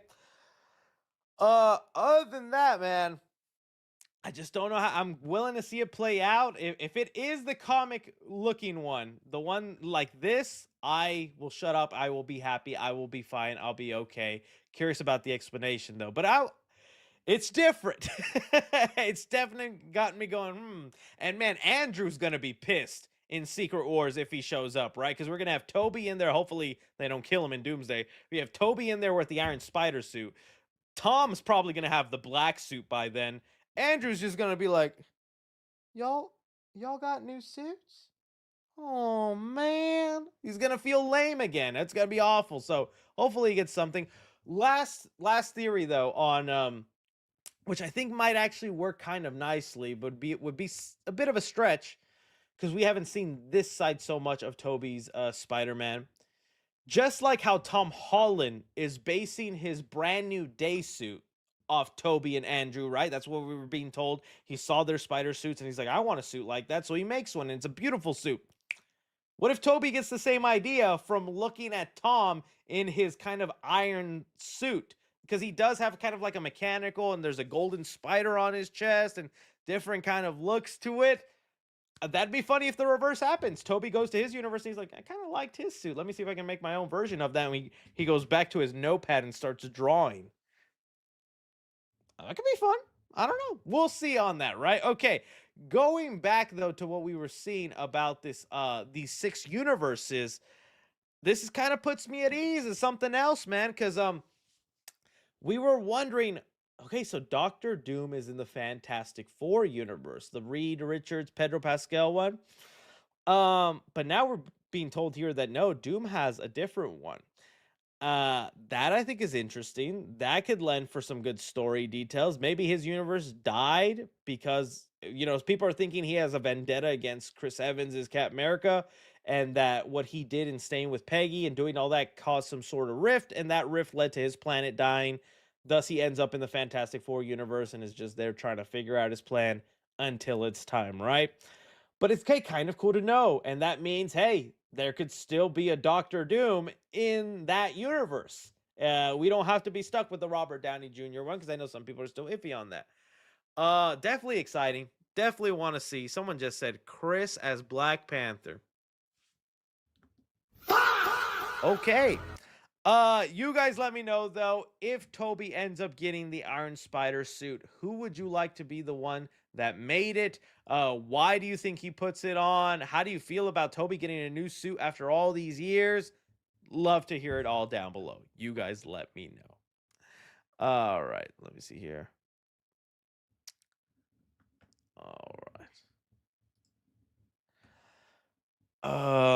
Let's move on to the new Spider-Man Brand New Day stuff. So now talking just Spider-Man Brand New Day. Woo, feels like more and more we are getting newer footage, and I kind of need them to stop. I have seen enough, and I'm excited, and I feel like they've hit enough. But now, Lord Almighty, we are getting a little too much. For one, we got this little Coke. I think it's like a soda drink or some diet soda, and this one shot of just Spidey going down. Woo. Destin is cooking, man. This looks so great. This movie I love the visual look of this movie. I think that's going to be awesome. But we have some new trailers to kind of take a look at. Unfortunately, I don't think I could play the whole thing just because Sony is known for striking. But I do at least want to play some of the newer parts of the trailer. Try to lower the volume so it doesn't go crazy. So we've seen a lot of this stuff already. Okay, here's the newer shot. So we get some more comic book shots coming in. Let's take a look at it. Woohoo! This is a big surprise. We had seen in another behind the scene video of Tom Holland's Spider-Man in this kind of winter outfit, which really reminded me of Amazing Spider-Man 2, but it's happened in the comics already. I'm not saying he can't do it, but it's cool when you see Spidey wear clothes over his suit like that, even in moments. And I've been begging for some sort of winter setting in New York. Hopefully they have a whole movie. This looks like one sequence, but I definitely have questions in this because the movie does not take place in the winter. This majority of the film, I believe, maybe is summer because it looks like MJ and Ned are finally graduated from college and are coming back home, and that's how they're running into Peter. Does not look like the winter time, and yet he is fighting Scorpion, meaning this is part of the 4-year montage. So the battle that we see in the trailers of Scorpion, which this most recent trailer where Spider-Man is being flung and then fighting Scorpion and goes beast mode and beats him up, that actually isn't the first time they have fought since Homecoming. They have fought in small bursts in between, and I guess we're gonna get shots of that. And they had a winter fight, and it looks like maybe Scorpion has been this repetitive villain for Tom Holland's Spider-Man over the 4 years. And you know what? I kind of like that. It's such a shame that we don't get to see the actual fight and that tension that Scorpion's in prison all this time. He's like, finally, I get to just squash that bug. But he's someone that like gets beaten up. Spider-Man faces him, takes his suit off, all that stuff, and then sends him to jail. 7 months go by and he breaks out and he puts the suit on, goes back to fighting Spider-Man, rinse and repeat. I don't know, I kind of like that vibe. It's a little different, and it definitely also creates this adversary kind of feel. So that's fascinating. Now there is another part to this, which we're gonna go back to this trailer because the voicing of Hulk is different in this, but here it's in this moment with this other trailer where we get this extra dialogue from Scorpion. So let's kind of hear it real quick, where Spider-Man yells, "Oh, Scorpion!" With a threat. You sure you want to do this, Scorpion? Okay, gotta pause it for a sec. So he says, "You sure you want to do the Scorpion?" Which one? Love that Tom Holland Spider-Man is calling his villains by their name. I just like that a lot, and I think it goes with his quipping. You think I'm Scorpion? Okay. Awful ad lib because the words don't even match his mouth, and maybe it's the trailer, the way someone recorded this, it's offset. It definitely almost came off too like it's like something. It felt robotic. It felt like something Siri would say. You think I'm Scorpion? This Scorpion? You think I'm Scorpion? Doesn't it sound a little like if you put that actor's voice in like an AI generator and said, "Can you make it say you think I'm Scorpion?" It sounds a little off, right? But whatever the case, he is saying that, and that's okay. That's catching me off guard because you think I'm Scorpion. Okay. A lot of people dissecting this already, and it definitely makes this fight now look a little bit more intriguing. One, at first I just thought he meant, oh, like you're calling me Scorpion, you've given me a name, why would you call me Scorpion? And I'm like, dude, look at you. You have a tail with a little spike. You have a scorpion tattoo on your neck. I don't think it's that hard to give you that name, right? So I'm like, no, that's not what he said. He said, you think I'm Scorpion. And then that's when it clicked, and people were saying, oh, this is Spider-Man fighting Scorpion who's being mind controlled by Jean Grey or whoever is this mind control person in the movie. That adds an interesting dynamic to this, and it makes this other clip going around look a little bit more intriguing to me. Let me see if I can find it. I think it is here, which again I have to like kind of through. But this featurette is talking about all the comic book recreation covers that Destin Daniel Cretton really wanted to do. I gotta be honest, as much as I want to love all of this, this shot here is just not looking. It just looks very Blender-esque, very CG. It's not coming off as great as I would like. Still awesome that they're attempting it. I'm always happy to see it, but man, in motion, it's not. It's just like it looks like a PlayStation kind of graphic, But when in doing, and it's so funny too, because like they have him doing it, but I guess I don't know, it's not coming off as good. Either way, in the middle of this, when we're seeing fighting go down, and they're again doing another Scorpion cover, really awesome. This one I think actually looks really cool and is matched well with what they were going for. Okay, so we have Scorpion fighting them. We know they're probably CGIing the tail in place to shoot him outright. Sorry, I'm getting text messages from my friend.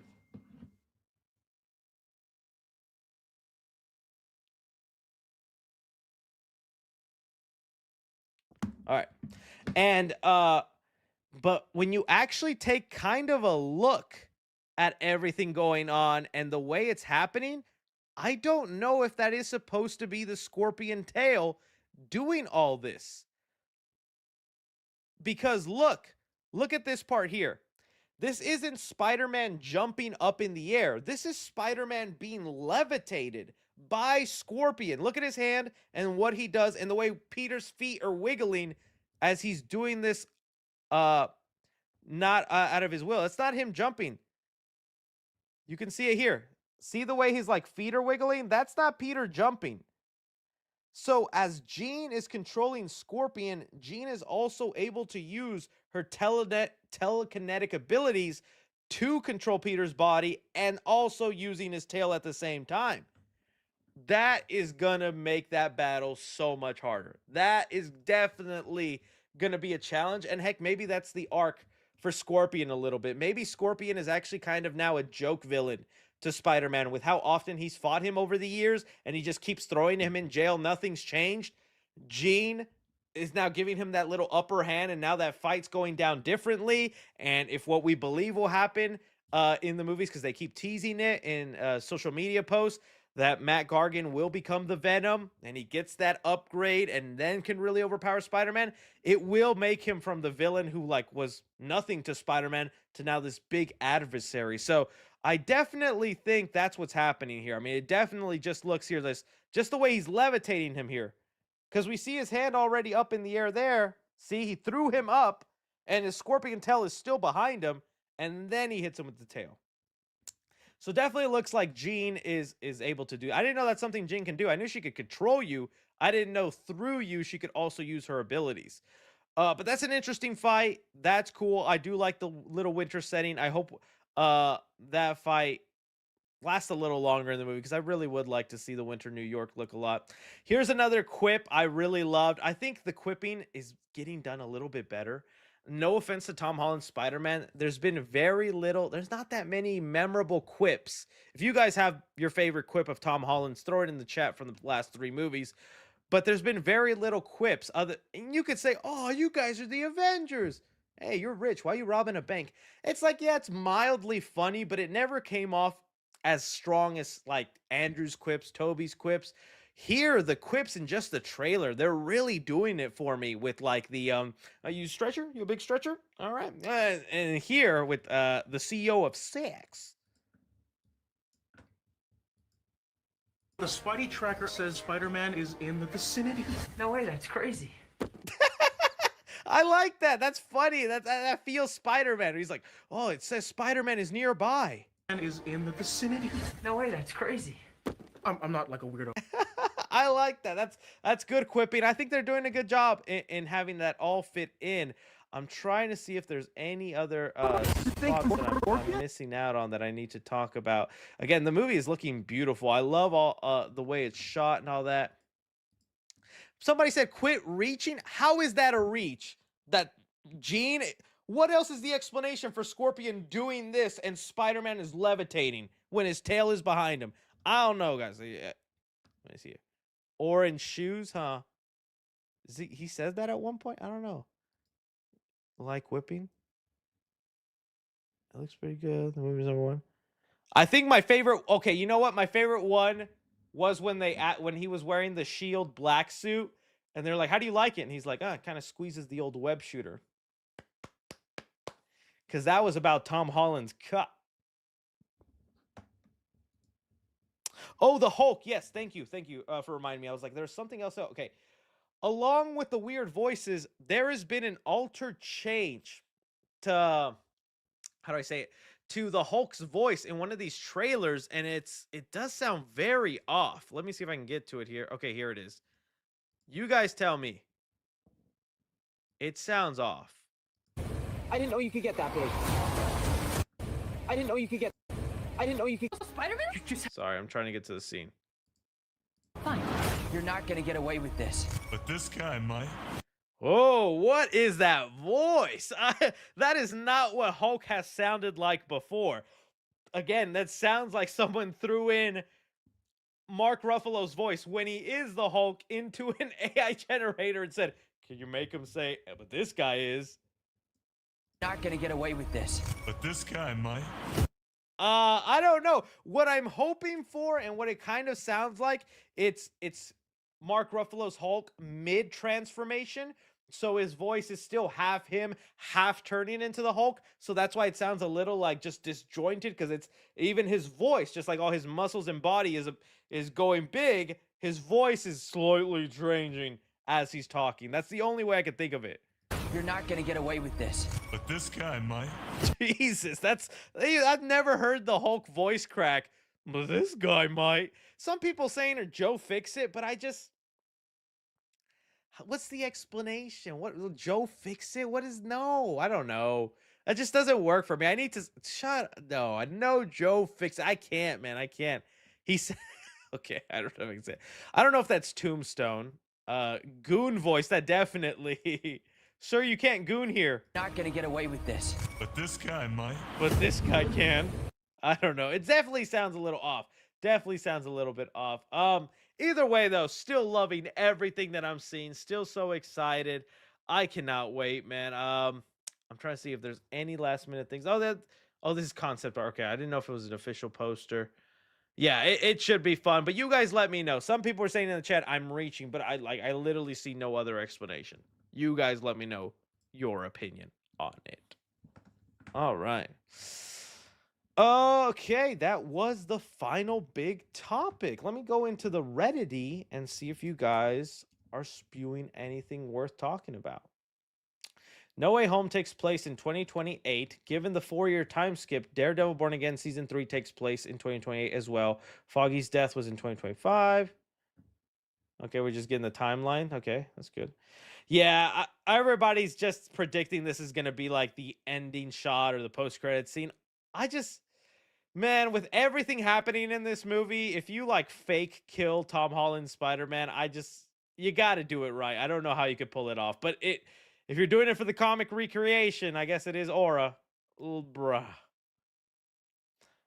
Reed, editor of the channel, so far favorite movies of this year. Not some bad picks. You know, I like the drama. I recently just I saw it. I didn't love it that much. Definitely great performances, but I don't know. Was not that crazy about it. Definitely see which other ones. I have not seen this one. Only Imagination 2. Okay. Good choices, Reed. Definitely like Nirvana's band. Oh, jeez. My Hitler pick from Jojo Rabbits and Doomsday. Dang. I gotta watch and review it. Absolute Cinema. Hey, 3C. Johnny Blocks was in. Oh, thank you, Johnny. I'm so sorry, Johnny. I didn't catch you, buddy. I'm terrible at like talking and looking at chat at the same time, as you guys are familiar. Oh my god. Chris, when he saw the rumor of Tobey Maguire possibly getting the Iron Spider suit in Doomsday. Dude, this photo is so awful of me. I hate this photo so much. I still love this. This is still a great edit that y'all made. You spun your last web, Spider-Man. MJ and I, we're gonna have a hell of a time. Cause I'm gonna show her my yacht, Spider-Man. I like that. That was a good one. I need to watch Leviticus. I heard it's good. I did not get a chance to yet. Jason Maynard writes, "Happy birthday to Nick Gurr." Oh my goodness. Jeez. I was over here thinking they actually asked something. Let me see here. Oh, that's what was it. I was like, I saw there was like, is that how big it is? No way it's that huge. Don't clip that. Whoa, the Trojan, is that how big it is? Oh, that's huge. I thought it was gonna be like tabletop size. Like that's the entire torso of this gentleman. Wow, that's a big bucket. I can fit inside that. That's wild. The Trojan horse popcorn bucket for the Odyssey has been revealed. It's massive. No deeper fade. That's crazy. That's huge. That's wild. All right. Let's get into your guys' viewer submitted questions. There's a new huge boy. All right. Have you listened to any episodes of Lost in the Shadows podcast? Great horror podcast with Cody Leach and Chuck the Movie Guy. Well, I'm friends and know those guys and I follow them. So yeah, their clips of their podcast pop up, and yeah, every now and then they have like a really good segment that like definitely piques my interest where they get into stuff. That's mainly how I consume what they doing. I haven't sat down to watch, unfortunately, just with everything I got going on. But yeah, they got great stuff going on there. Thoughts on Pinocchio and oh, very excited, want to see it. I know they've been releasing clips here and there, but I'm kind of just waiting to see the movie itself. But very excited. It's probably the movie I'm most excited of, even though I'm in Winnie the Pooh Blood and Honey 3. Excuse me. Have you heard that Johnny Depp is coming back to Pirates of the Caribbean franchise? It's not going to be his son and Margot Robbie. Not those two. It will be the last Pirates of the Caribbean. Oh, no. If they're bringing it back, they're trying to relaunch this thing and pass off the baton and do something. I know the rumor is that he might come back, but I don't think it's anything solid. I haven't seen anything that it is. But I definitely wouldn't be surprised if they're pondering the idea and how to fit him in there. But you can best believe it is a launching point for more Caribbean movies. They're not just doing one and going, all right, it's the last one. No, they're trying to start that back up. Could Brian Tyree Henry play Lucius Fox in the Batman? I mean, he could, but like, I don't know if I really want to see that character. Like Lucius usually like is either he makes his tech or he's running Wayne Enterprises, right? I don't know if that's what I want to see. I honestly am more interested to see him as Two-Face if that's actually what he's doing. What is the new suit? Superior? No, but it'd be funny if it's amalgamation of that. Story time on longest you went without a shower. Oh my goodness, I don't know. Probably like my first week of college, where I just like, it wasn't so much of like, oh, I need a shower. It was like, it was my first time because I was living with roommates. I've told that awful story before, but it was just like I was already so disgusted with the apartment and the place. I felt like taking a shower there was not an actual good shower or one that I'd be comfortable with. So honestly, I think I would go like a week without it, just so when I visit my family, my mom's house, on the weekend, I just showered there because I felt more comfortable there. But I had eventually had to get over that because, you know, ladies, men in college, can't have that be a problem. Space Godzilla Funko. Is there actually a Space Godzilla Funko Pop?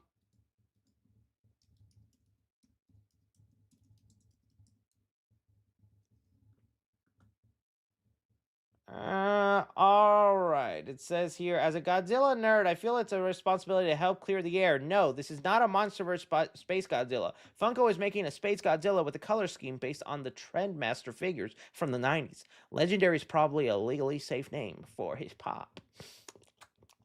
Yeah, so this is not from the movie then. That would be a crazy design, though, if that's what they actually did. I'd welcome it. But that would be a crazy design, but literally first thing I searched and it was debunked, buddy. So how's your $1.99 super chat looking now? First time watching Daddy 3C stream. Well, thank you.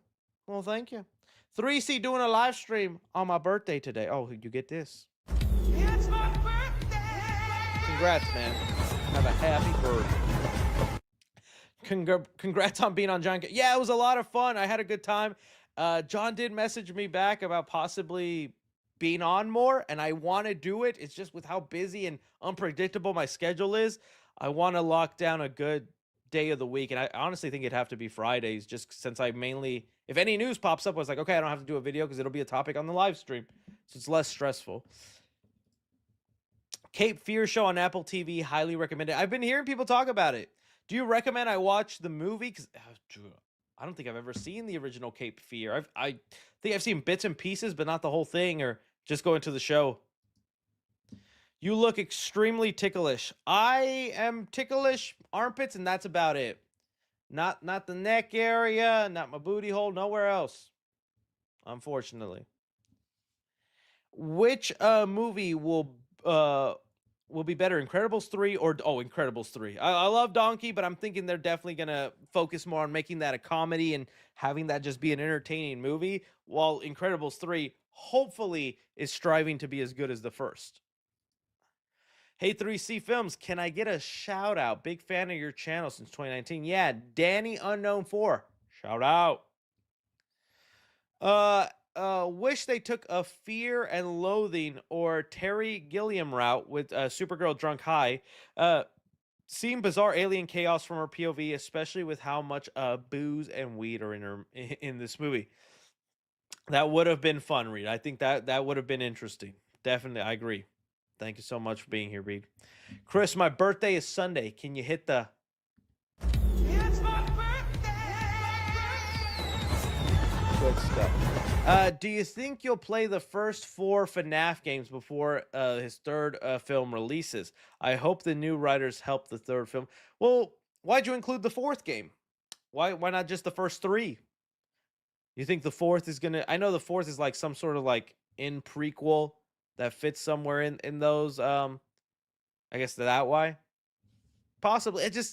I don't think I'm entertaining playing FNAF. This is me doing this. I'll think about it. Thoughts on the Digger trailer and posters? The more I see from this movie, the more I mean, they're definitely hyping it up. That last trailer where it's just like showing all the great performances of Tom Cruise and then like 10 seconds of what's coming in that movie. I'm very interested in it. It's supposed to be kooky, crazy, and wacky. I actually got an invite for a little event where Tom Cruise will be there, and I'm thinking about going to that. And I hopefully I get to meet him and shake his hand and be like, I admire you, but you kind of scare me. Okay, see you, Mr. Cruise. Anybody else? Netflix Avatar season 2. Any thoughts on it? Assuming you've been watching Netflix. Just came out yesterday. I feel like it's coming and going. I'm not seeing very many people talk about it. I gotta be honest with you. I don't have that much interest to watch it. If it's something great, I'll go back and finish season 1, which I honestly didn't. But yeah, you know, everybody was hyping that up, and it was supposed to be the next big show on Netflix. But I feel like this might be it. This might be it. Happy 626 Day, Chris, where we celebrate Stitch. Oh, yes, because Experiment 626. Good stuff. Did you see a Blockbuster coming back for nostalgia? I mean, I'm always down. There's still a Blockbuster somewhere out there, but is there another one? I'll just search Blockbuster and see if the thing you're talking about pops up. Blockbuster Marvel. Why does that pop up? Is there a new one? A feature? I don't see anything. You got to, I don't see it, buddy. Can there be a human character interacting with the toys genuinely in a 6 Toy Story film? I think it's the only bold choice this series could make. You know what? And this is going to sound morbid. This is going to sound a little dark. But it would be a crazy story, okay? I'm not saying I want them to do this. But let's hear it out, okay? Bonnie has cancer. Not from looking at the toys, just natural, is dying. Okay? She's a Make-A-Wish kid now. She's got a month or 2. The toys know this now. They're devastated. They're hurt. This is awful. But now they know, well, she's not going to be around long. What's the harm in talking to her? What's the harm in interacting with her? And we just get a beautiful Life of Walter Mitty kind of style movie with the toys and Bonnie. And then you take me to the back and you shoot me for that awful plot idea. Let's see what the chat thought of that. Someone said 10 out of 10 already. I don't know. That's the only other way I could think of it. Okay, it's the future. Okay, it's to not have it be so dark. It's the future. Bonnie's a doctor at a hospital now. She's working there. The toys have been passed on to her children and all that, but tech's around, so they don't even play with those toys. the toys still want to care for Bonnie and look after her. Then they make it to that section in the hospital with all the dying children, and the toys just come alive to them and make their last couple days happy, going, I'm Woody and we can have a chat. Someone said, bro, it's not me, Canyon. I wasn't trying to do a me, Canyon. I really wasn't. I know that's where the cancer thing comes from, but I'm trying to think of a situation where the toys would feel justified and okay with letting their secret out. And I think that's the only thing that comes to mind is if they know, oh, well, this person's dying very soon. Might as well just tell them, how do I say it? Might as well just tell them what we can do, who we are, because they're not going to be here very long. And maybe that'll make up their little time on Earth for a little bit, right? That's what I think. What were you drinking today? High quality H2O.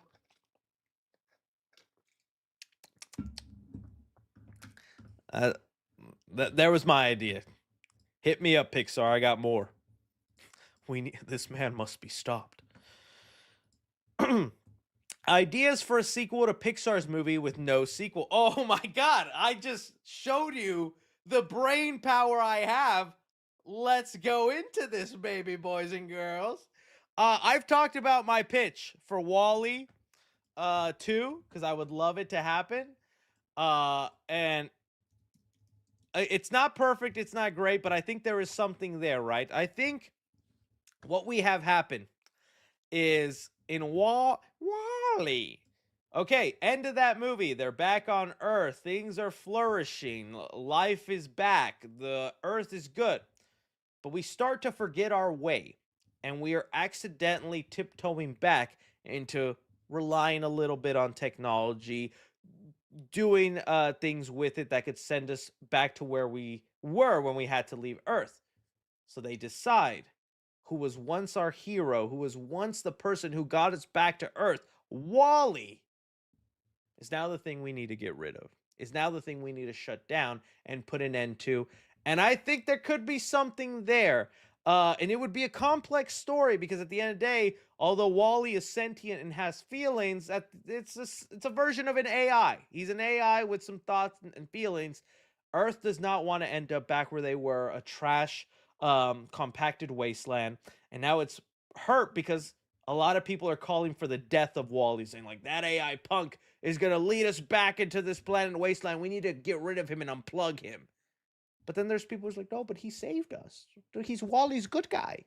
That's, I think there's something that could be there, and there's a nuanced take you can take about when is technology 100% bad and when is technology helpful, useful, or still acceptable in us. Sure, it's a little mirroring to the toys and technology thing, but I think there is a message there, okay? So someone said, I like that idea, I take it, okay. Move on to the next movie. Ratatouille 2. I actually just saw, was it Brad Bird? Yes, Brad Bird, he did an interview where he basically said Ratatouille 2 is never going to happen. He has no interest in it. That story's already been told. And Pixar has tried to like warn him up to the idea by going, hey, crazy if we did another one, right? And he's always like, I know what you're doing. No. But let's say Ratatouille 2 did happen. Okay, so let's think about what the first movie was. It was about a rat who wanted to be a chef and make good food. And that was interesting because rats don't belong in kitchens. If you see a rat in a kitchen, you're disgusted. And this idea, anyone could be a chef, right? Anyone can pursue their dreams. Okay. All right. Now, Linguini has the restaurant. They've brought it. Well, no, actually, I had recently just watched Ratatouille, and I forgot how sad the ending is. Their restaurant gets shut down. They lose all their money and all his inheritance is gone because there were rats in the kitchen. So they were shut down, and then they're forced to have like I don't know, just like a little restaurant with rats still in it. Whatever the case, right? They're doing fine. Remy's still able to cook. Luini's doing what he does, and they're happy. I think we flash forward to Remy now has a kid. Remy has children. He wants to teach them the cooking life. They're not into that. They're into something else. And now Remy's put in that shoe where he's his dad, where he's like, no. Maybe it's even something crazier, right? Because his dad was only trying to protect Remy. He's like, no, You don't belong in the kitchen. You don't belong with humans. This is what they do to us. And it's like a scene of dead rats, right? But it's something crazier than that. And Remy is again just trying to protect his son. I don't know. The rat wants to make music. He's a dubstepper. No one wants a dubstepping rat, but I'm gonna be it, Dad. Now give me that cheese and strawberry. Admittedly, have not thought too hard on this idea. Not my best. This is definitely going to be a Cars 2 situation. But that's where I go with it. That's where I go with it. Okay, what's another Pixar movie that needs a sequel? Someone said boring, boring, boring. Okay. All right. I mean, I still can't think of how they, like, because again, it was on TV the other day, Cars 2. How did they go from such a nice movie with Cars 1 and they were like, all right, in the sequel, what if we made Mater James Bond and we barely had McQueen in it and we give Cars mustaches? I think we got something here. Let's get our pens out, guys. Let's get a brainstorming. What was that route? Okay. A Bug's Life. Okay, A Bug's Life. Let's do that one. I have never thought about a sequel for A Bug's Life. Let's see where we could go with that right now, here and there. Okay, so the story of the first movie was there's tons of us, there's little of them. It's honestly a very crazy, heavy-handed movie that I didn't understand when I was a kid, but definitely so much more impactful in today's day and age with everything going on. But okay, ants overcoming, not being bullied by the grasshoppers and doing all this work, all that. Okay. But I got nothing right now. Bugs. Oh, come on. Brainstorm, Chris. Paratit, paratut. I'm over here just seeing what I heard. Bugs Life 2. I heard a lot of stuff about that guy's voice, the calendar. Oh, okay. I thought you had an idea. Bro, ruining sequel ideas. Spiders. You know what? There we go. All right. Thank you, Josh. Spiders, just help me out. Okay. Spiders come in. They're territorial creatures. They want to take over, right? So it's just a movie about war now? See, I'm not seeing it here. I'm not seeing the vision. I need some. It's because every movie needs a thematic hook, right? And then we have to go based off what the thematic hooks have been in the movie. So that's why I came up with the boring Remy excuse, right? Because it flips the shoe around a little bit and opens some new avenues other than just cooking. We could have done something else, right? With Bug's Life, it's hard to say what it could be. I've never seen. Oh, Bug's Life is great. Environmental commentary. Okay. I like it here. Okay. The bugs have nowhere to go, and they now have to start living. Wherever their land was turned into an apartment complex. And now A Bug's Life has to be in this new environment because there is no more land everywhere. They're running out of space. They can't just build an ant farm on an open grass. They can't just get this. So it becomes about bugs having to adapt to this new terrain, which is human life. And so it's a system they start creating to try and help each other survive without getting killed. And there's obviously the humans fighting back unknowingly because they just want to get rid of pests, whether they put up traps, whether they put all that. So let's have Caterpillar die. Let's have manly ladybug have a boyfriend just to piss off some people. I want to. There we go. That's my idea. They build an apartment complex. A Bug's Life now has to be living in your home, which a lot of bugs do live in people's homes, right? How many of us have walked in and seen a little ant or a spider? Don't you wonder how their lives are compared to the ant farm that is like in a country, you know, with no houses for miles? Their life is great. They're never being bothered. But these bugs, they have to adapt and change. I think I just did it. We're spending way too long on this question, but I really like it. I'm going to do one more.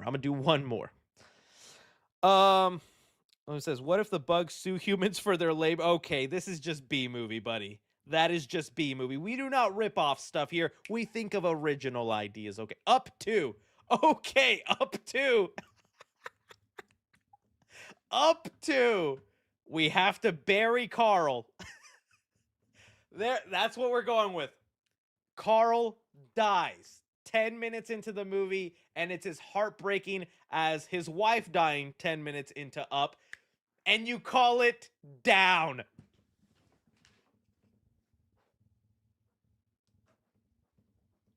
Because you have to bury Carl in the ground. Bro, I did that. That was some Tupac stuff right there, right? So we call it Down, and we're going somewhere to bury Carl. We find out there was this other adventure in his life. Maybe because the first movie was all about going to a place he always wanted to go with his wife. But where did Carl want to go? What was he like? What was his interest? What is he attached to? And now that he's dead and needs to be down, where do we take him? That's where we go, y'all. That's where we have it. I just did. Someone said syndrome. I should not be laughing at that. Y'all are so effed up. I think I cooked with that, dude. I think that was good. Someone said hell. Carl has a kid at the age of 90 Carl did go on a date. That was such a weird short. Why did they do that? That's such a weird short. Or what was the date like ironic? I forgot the end of it. But that was an interesting one. Like, why would you make him? The whole movie is about him yearning for the love of his wife and completing that. And then the last 2 years of his life, I want that granny pussy. Oh my God. Carl has Alzheimer's. Okay. All right.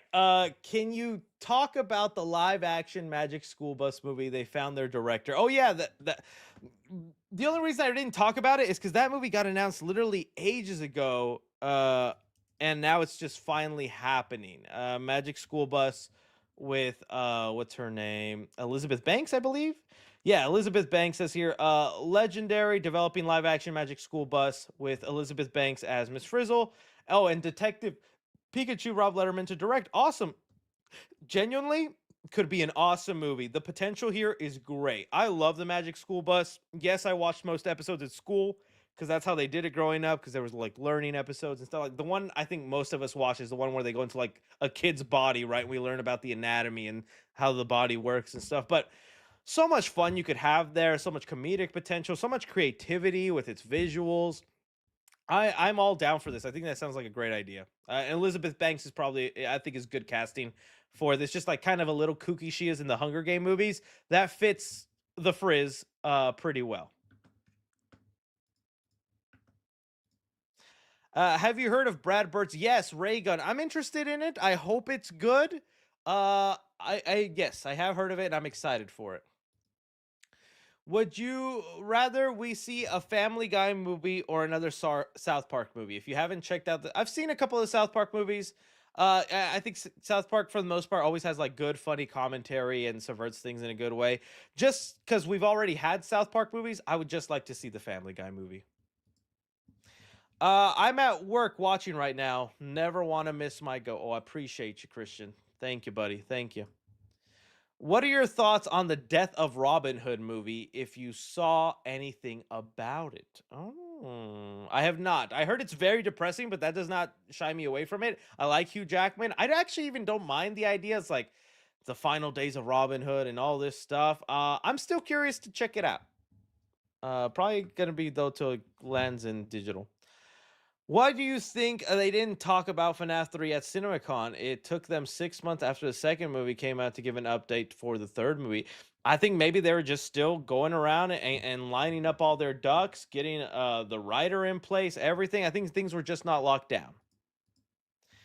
Have been watching Campion since 2014 and was genuinely happy to see you on the show the other day. Yeah, thank you. It was a big moment for me too. Like I had been watching Campion since like, going back to his AMC days. So it's pretty cool. It's pretty cool.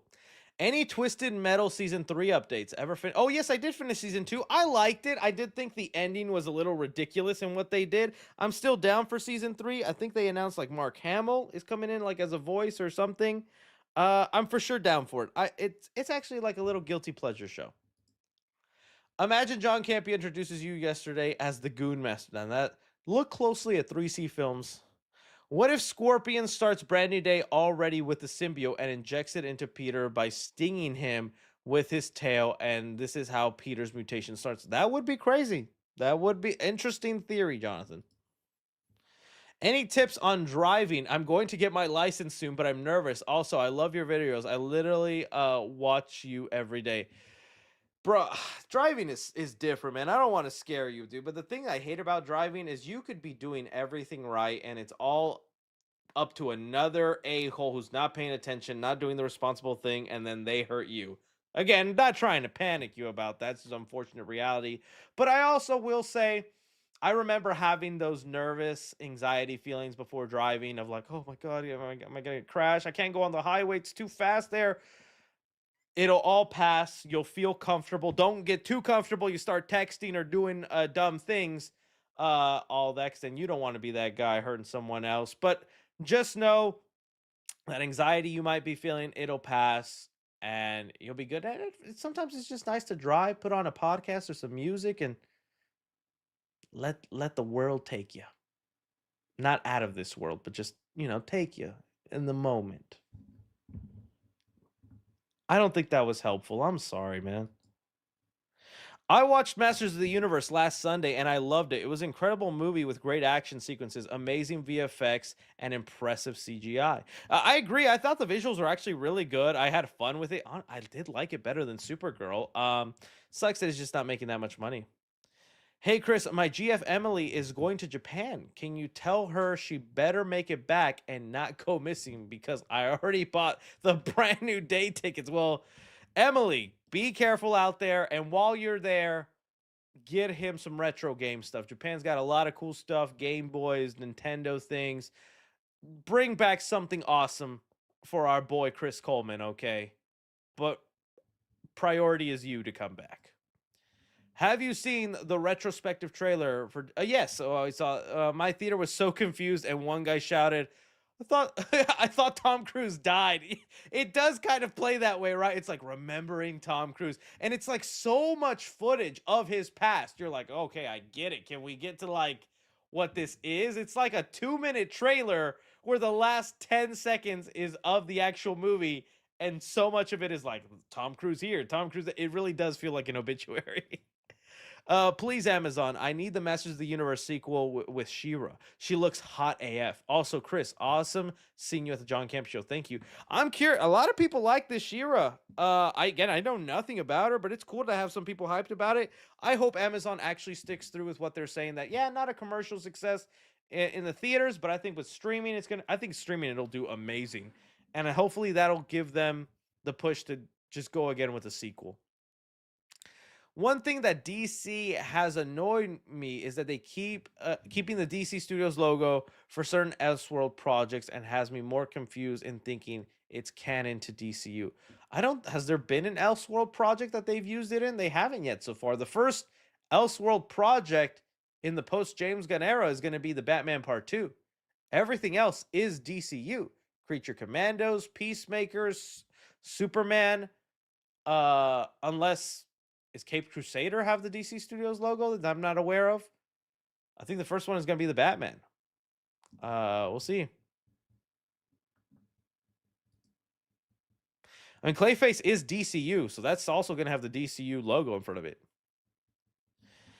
Rank the following movie theater phenomenons: Avengers Endgame, Minions in Suits, Barbenheimer, and Chicken Jockey. Okay, I am going to unfortunately put Chicken Jockey at the bottom, only because of the unfortunate cleanup and disrespectfulness to the theater employees. I'm all for having fun, enjoying it, even if you're maybe a little rowdy and ruin it. Like, okay, that's a little pushing it, but like throwing popcorn, bringing fireworks. So it was over the top, and we should not normalize that, but it was fun to see all that happen. So I'm gonna put Chicken Jockey at the bottom just for the disrespectfulness of it.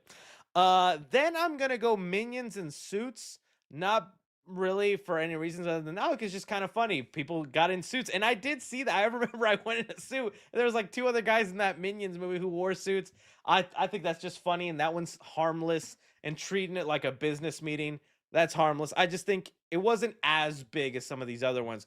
Barbenheimer, dude, movie studios have been trying to replicate Barbenheimer, and it's just hasn't happened, and I don't think it will happen for a very long time. But what a great success that was. Both Barbie and Oppenheimer hit the billion-dollar mark, I believe. Both were well reviewed. People enjoyed them, and such culturally different movies. That's cool. And then Avengers Endgame, dude. That's the culmination of over 10 or about 10 years of cinema, and what was it, 20 movies and phases. Like, it's a historic thing that we are seeing, no offense, James Gunn struggle a little bit with right now, and 2 movies in. So that's how I'll do it. You're the best, Chris. Do you know that Skibidi Toilet movie is going to be a short film using mocap to test the Skibidi universe? Michael Bay confirmed it's a Skibidi Toilet film is happening. Love you, Chris. I did see something about that.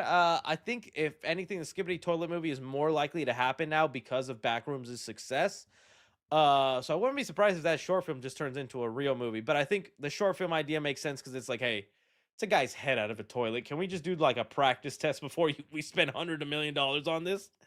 But Backrooms prove Reddit movies, they meme movies, sometimes they make that money. I watched Iron Lung last Saturday and I loved it. It was I was shocked with Markiplier's acting performance in that movie. Yeah, I think Markiplier does a good job acting wise and all that. Didn't completely love the film, but I'm glad you really enjoyed it, and most people or fans of his really did. Jesus loves all of you. I'm sure Jesus does. Let me cook. Gunn is gonna let Reeves finish his Batman trilogy, then DCU will incorporate Pattinson as their Batman with a time jump and a Robin or two. They'll Peacemaker is to mesh the continuity. Okay. Gunn is gonna let Reeves finish the Batman trilogy and here incorporate Pattinson as their Batman.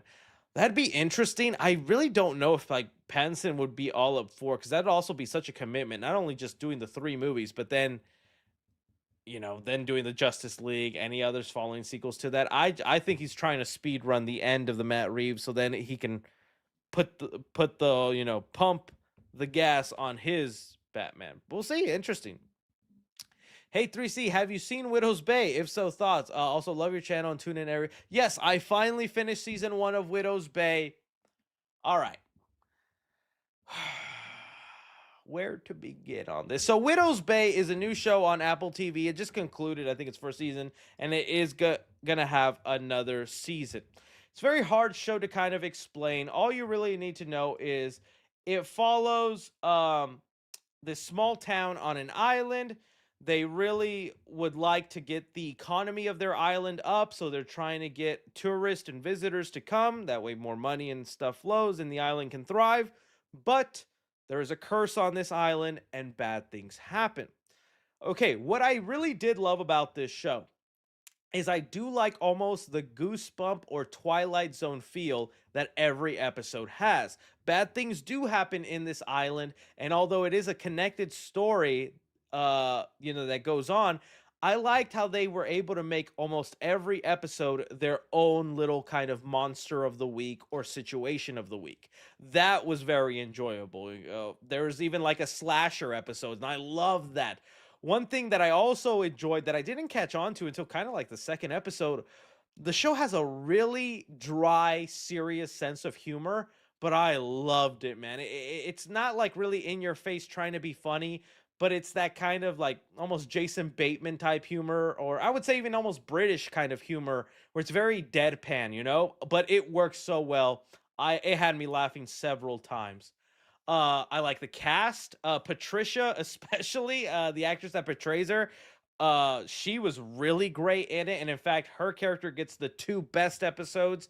One where she's trying to throw a party, and one, the slasher episode. Both of those were my favorite episodes, and they were all mainly revolving around her.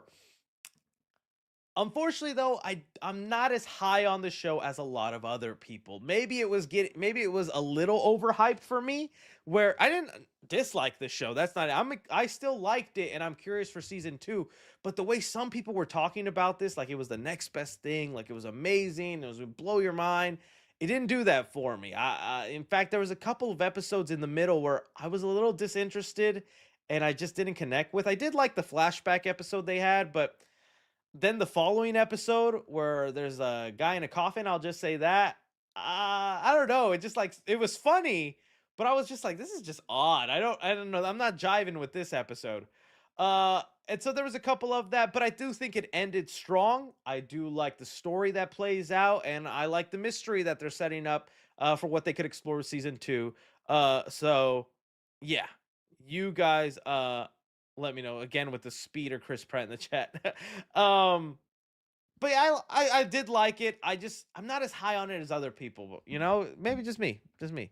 Not jive. Okay, I wasn't vibing. You want me to say I wasn't vibing? I go to jiving, all right? Yeah, jive turkey. Let's see here.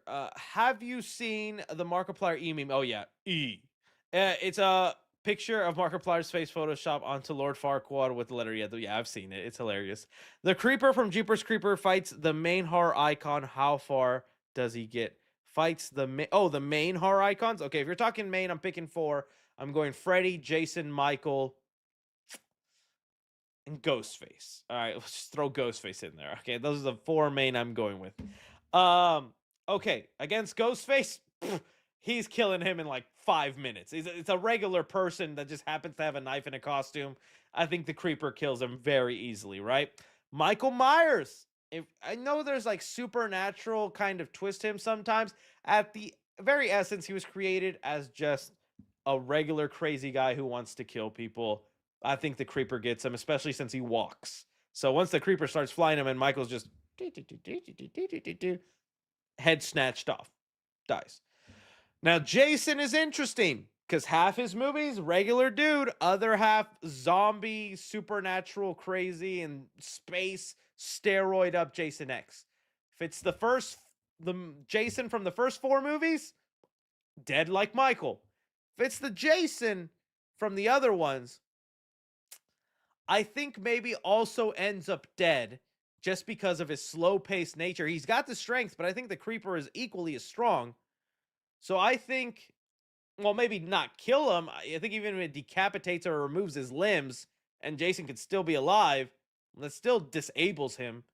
So down. Freddy, though, interesting one. Because what does the Creeper do in between his cycles, right? He's basically asleep. He's dormant. It's 23 years of Freddy spending him over, man. I think Freddy wins that one. So, yeah. You guys let me know. Since I'm watching Dexter again, which season's your favorite and which one was your least favorite? You want me to be like honest with you? Least favorite is probably like seasons, like the final couple seasons really lost me. I think the newer seasons they made, or the Winter Cabin one, and special Resurrection, I would say is easily my favorite season right now. I know a lot of people hype up 4, but that's another one that I think it was a little too overhyped, but I was definitely into it a lot, and it was like glued in, but I'm like, people were saying this is like Breaking Bad level, and I'm like, I don't know if it's Breaking Bad level good. I think Resurrection though is awesome. Definitely. All right. Did you see the new look of Werewolf, Robert Eggers? Yeah, I heard him talk about it. Was there an actual new look though? Sorry. Was there an actual new look? Let's see here. I'm very excited for that movie. Oh yes, this photo, dude. Look at him. It looks good. All right, here we have it. It says here, a horror film that follows a man who is cursed in a brutal, unforgiving, merciless, grotesque world set in 13 AD before all the wolves were killed off in England. Doesn't include werewolf cliches like being bitten by a werewolf and silver bullets. Okay, Willem Dafoe is playing a hunter. I like that. They spent time with a real wolf to learn about its behavior. Fascinating. Dialogue is in Middle English. Okay. Shots on 35mm film with grain structure, black and white. Structure of a black and white film incorporated onto color film to create a unique look All sets were built from the ground up. I mean, it sounds like peak cinema. Don't love every Robert Eggers film, but man, does he immerse you and make you feel like you are in the world you're watching for however long the film is. Still, right now, my favorite of his is The Northman. To me, like, that was just top Robert Eggers. Everything else, I like Nosferatu, but didn't love it or connect with it as much as others. Same with like The Lighthouse. But this, man, it could be another. I hope it's a Northman situation. Also, what is your perfect sandwich? Oh man, I like the bread toasted with some mayo. Bread toasted, a little bit of mayo. Fresh lettuce, like just rinsed, still slightly wet, cold, some lettuce. We got some cheddar cheese, turkey, some onions, and avocado.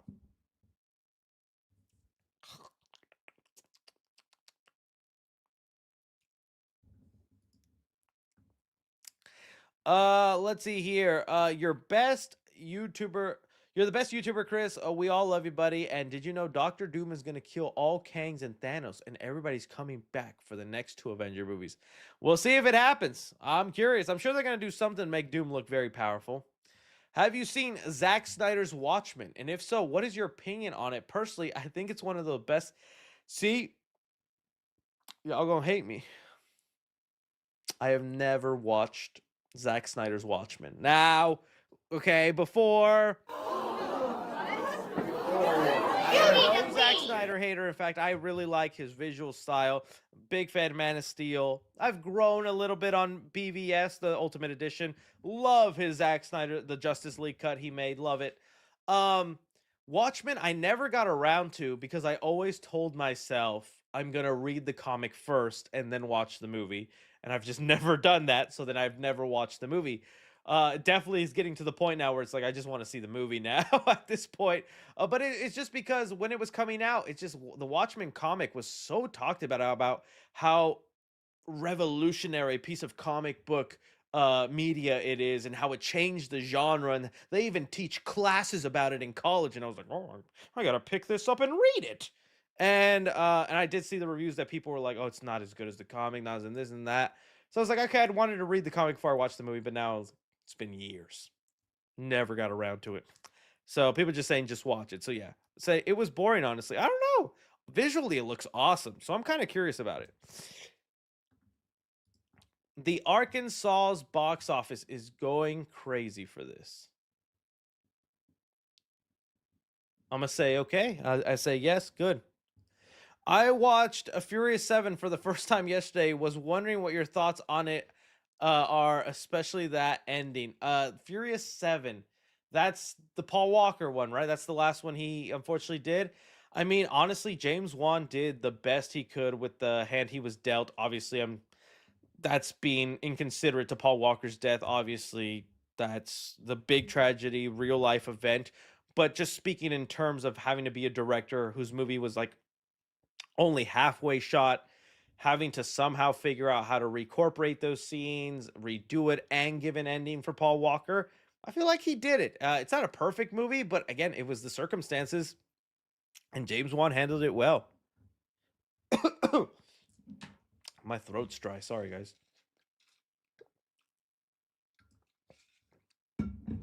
Hey, my buddy, how is your wife and your baby right now? They're good. It's past 8 here. My baby's bedtime is 8, and he's right on it.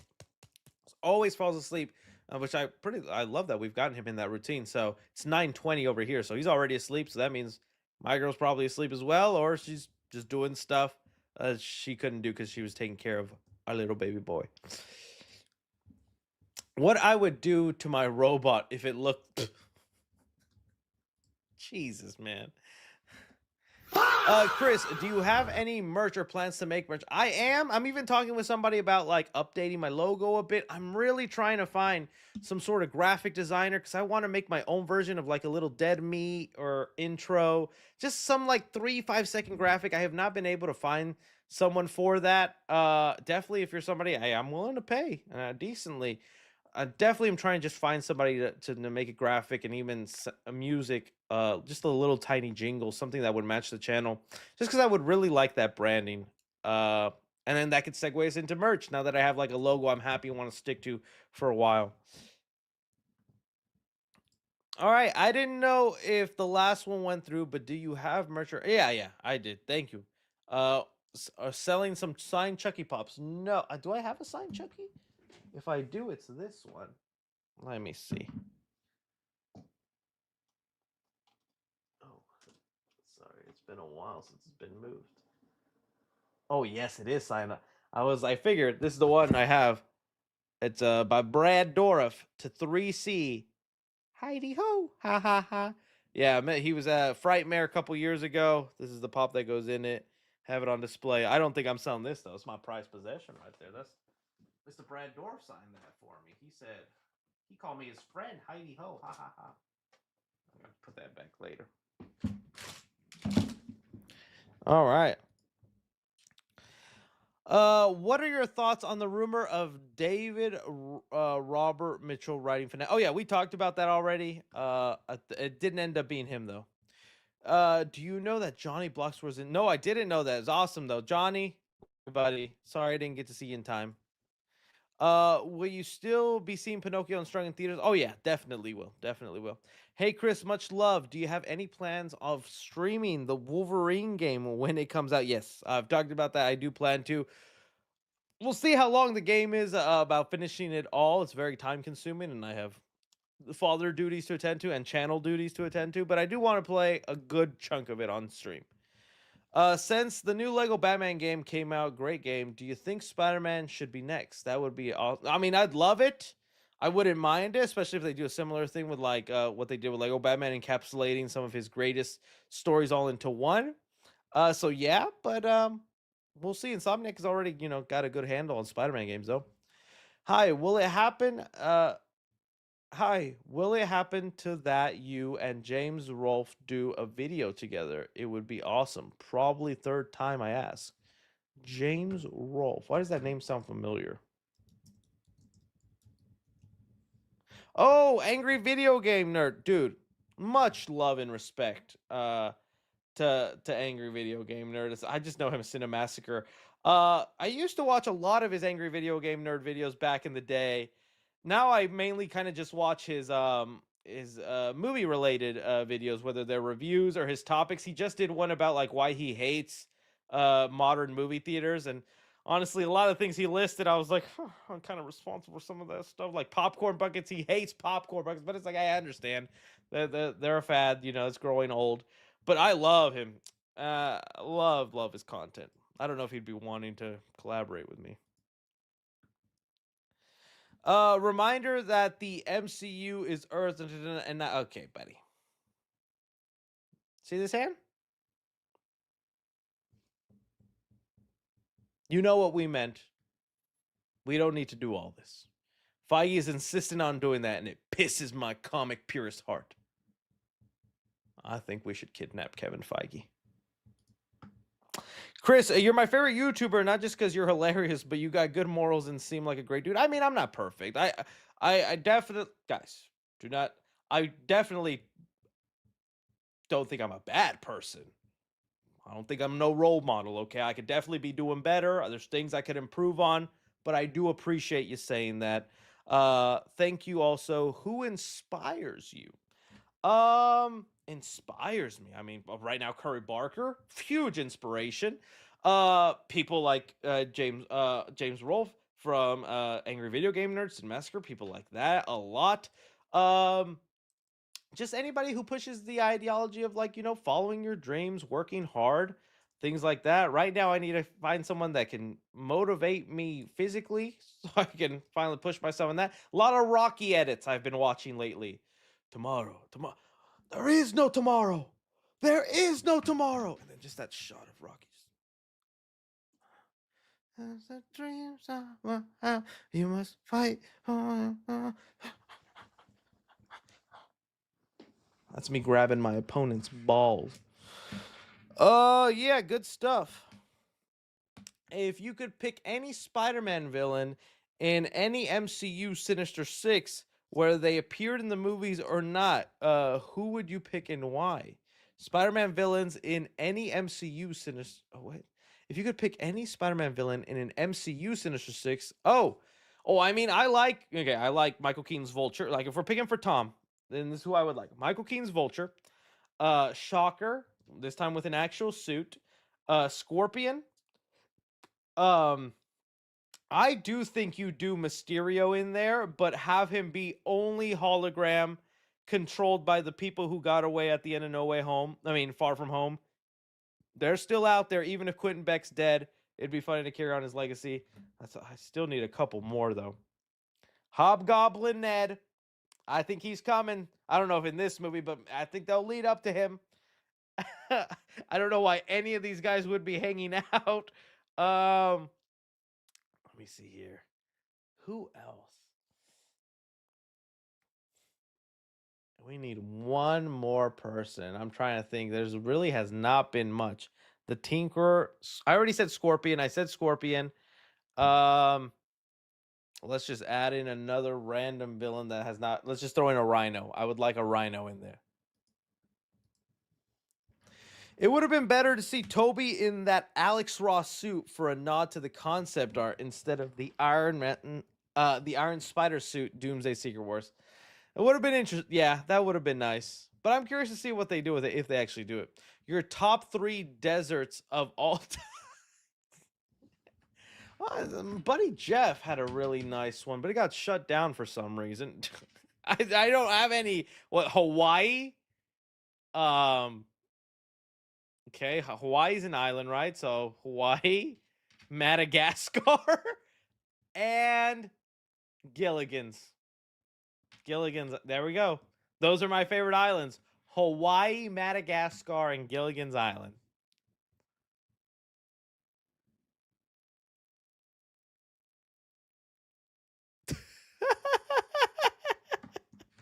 I know what it said, guys. Desserts. Man.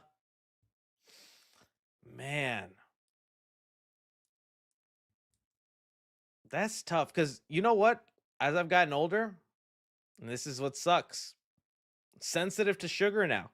And it's the weirdest reaction. As not a reaction I expected at all. I thought because when you're a kid and you just love sugar, you just love candy, and then you meet that adult who's like, this is too sweet. Oh, I don't like candy. I don't do that. And you're just like, what a miserable, unhappy person. You're an adult and you have the ability to buy all the candy you want right now and you're not.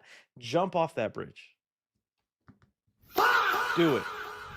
Right? That was me as a kid all the time. Because I had so many family members and people, it's too sweet. Oh, I don't like candy. I'm just like, you're wasting your life. You didn't have a happy childhood. Nobody loved you enough. And now this is the result of it. Now you're older and you realize why. There's effects to the sugar. So when I eat a lot of sugar now, I get bad acid reflux.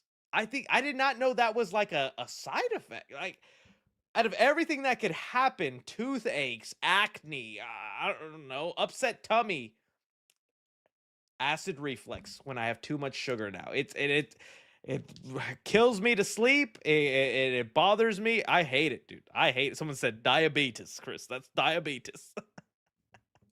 But if I didn't have that, and when I do get to indulge, favorite is key lime cheesecake. I love me a good key lime cheesecake, especially from the Cheesecake Factory. Cheesecake Factory, that one's a really good because they taste it. It's a little bit more sour, and I like the sour taste. Then, oh man, this is tough. I used to be so into all this. I could have named a dozen desserts. Key lime cheesecake. Someone said acid reflux is so weird. As you get older, you also get more bills. Wow. That was crazy. So it said spaghetti. Take pep. Oh no, I have Tums on standby constantly. Okay. Key lime. I'm not a big ice cream guy, if I'm being honest. Mainly because of the lactose. All right, a good chocolate cake with some chocolate frosting, like actual icing frosting, none of that whipped cream frosting. Get that out of my face. 'cause you gotta just have a chocolate in there. Now something slightly different. Oh, okay, this is more refreshing. Fresas con crema, which is just strawberries covered in like this condensed milk. I don't know what you call it, a sauce, liquid, is delicious. Someone said tiramisu Oreo cake. Mm. Congrats on your Campia cameo. How'd that happen? Oh, he emailed me, and I said yes. I said yes. He also came by to Dallas. He did one of his movie meetups here in Dallas, and I went to it, and he was very kind to me there. And so, yeah. On the page where you showing the stuff for Spider-Man Brand New Day, I saw a post about the Spider-Verse teaser. Yeah, I don't think that's real. It's either AI generated or like what the very creative person who knows how to use a Blender and made their own thing, but I don't think that's not legit. Which Christopher Nolan film have you never seen? Ooh, probably his original film, I think, is one of them. His original, like his first film. Have not seen that. And then I'm pretty sure I've seen everything else. I love Memento. Oh, I haven't seen Dunkirk. I don't know why. Didn't watch Dunkirk. I think because it's a war movie. I'm just not a war movie guy. I hear it's good. I think it's the only one. I did like Insomnia. I've seen The Prestige. I'm gonna see Odyssey. Yeah. I think it's Dunkirk. Have you talked about the update on a live action? Yeah, we just talked about it a little bit earlier. Very excited for it. I think it has potential. Will you be watching? I mean, unfortunately, yes, I will be watching. When does that Matchbox movie come out? I saw a thing on my timeline where John Cena got his butt eaten. That was in a movie recently, and I missed it. You guys know what movie I'm talking about? Please chat. Put it in the chat, because I don't know the name of the movie. It just came up as a clip on TikTok, and I was like, when did this he's like in a car, and then half his body gets like stuck outside the window of the car, and then someone in the car pulls his pants and just... It's the Eric Andre movie. It's called Little Brother. It actually happened. I'm not kidding. I was like, when did... So it's the movie called Little Brother with Eric Andre. Man, John Cena will say yes to anything. I think that's crazy. That's not bad. He's a fun character, but that was just a wild scene. I was like... The Matchbox movie. When does this come out? It said, what the F you... I just... My algorithm is tailored to movies. So the algorithm showed me a clip of a movie. It was all edited and slowed down to be funny. You know, those like, where they like... One of my favorite ones is this one. I don't even think... I love this one. I sent it to my friend. It's from Grown Ups too, but it's just the way people edit it makes me laugh. It's not even such a big edit. I'm gonna get hit for this, but I just love this so much. It seems like this when people like slow down movie clips. Congratulations. Oh, sorry, not that one. Happy birthday. Oh. Congratulations. There's a raft in there.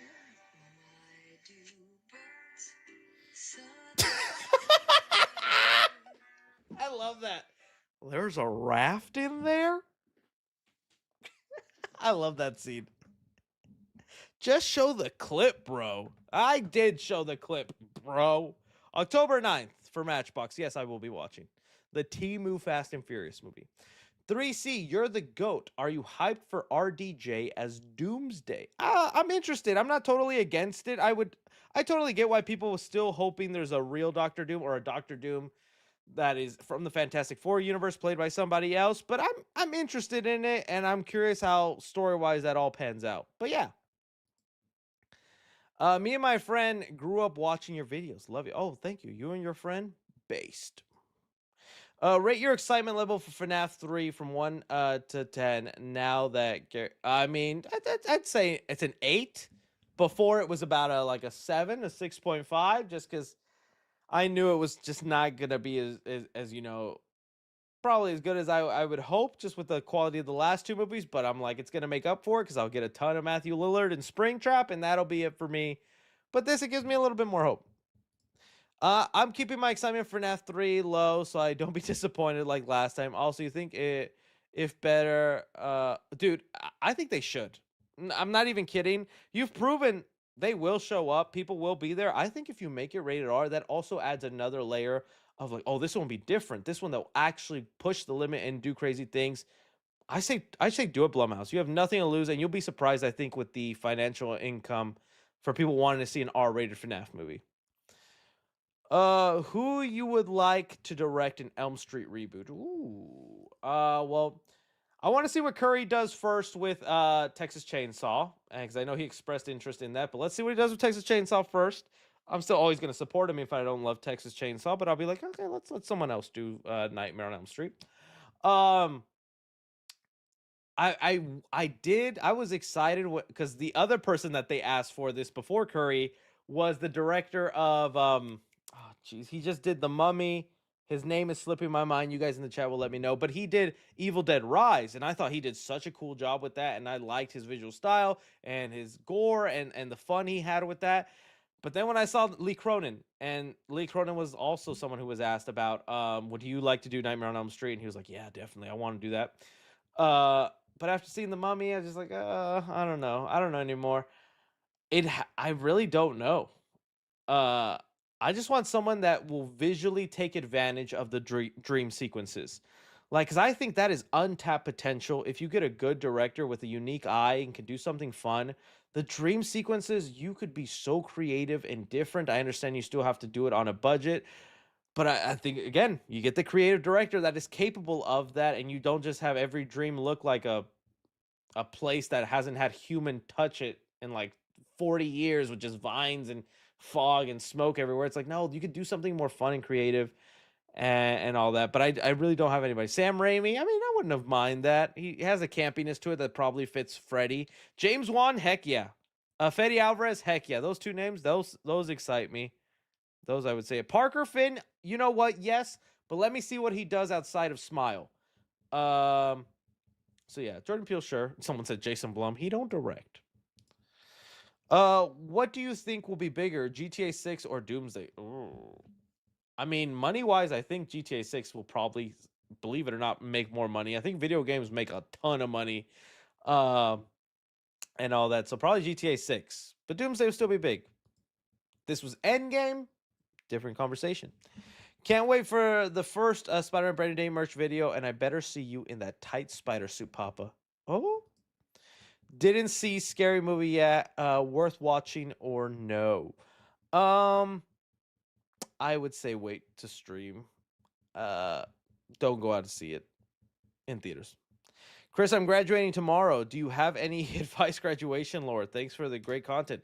Again, my advice is you have the next couple years now where you can pursue what you want in your dreams. Take that opportunity now. Take those steps because it might happen. And then if it doesn't, buddy, get realistic. Front, middle, or back of the human centipede? That's a good question. I'm going front, dude.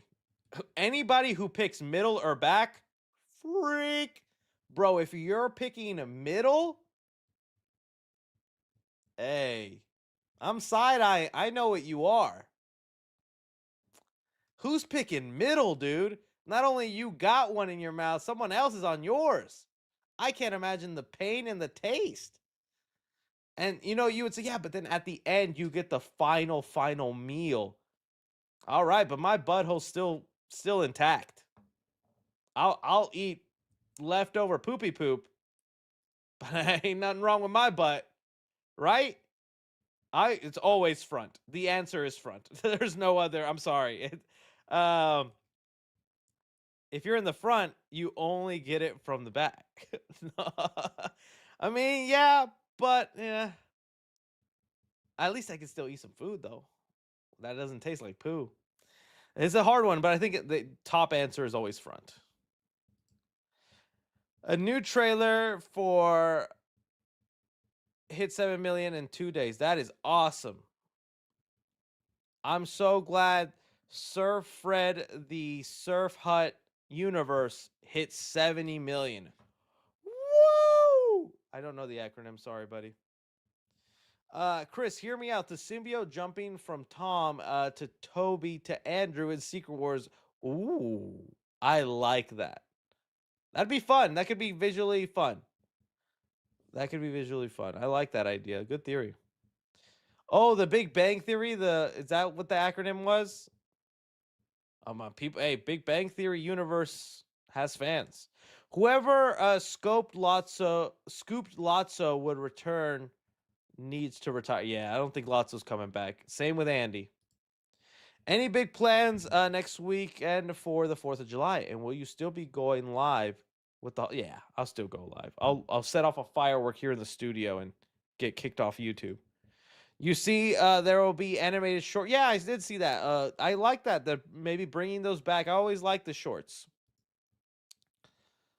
Let's see here.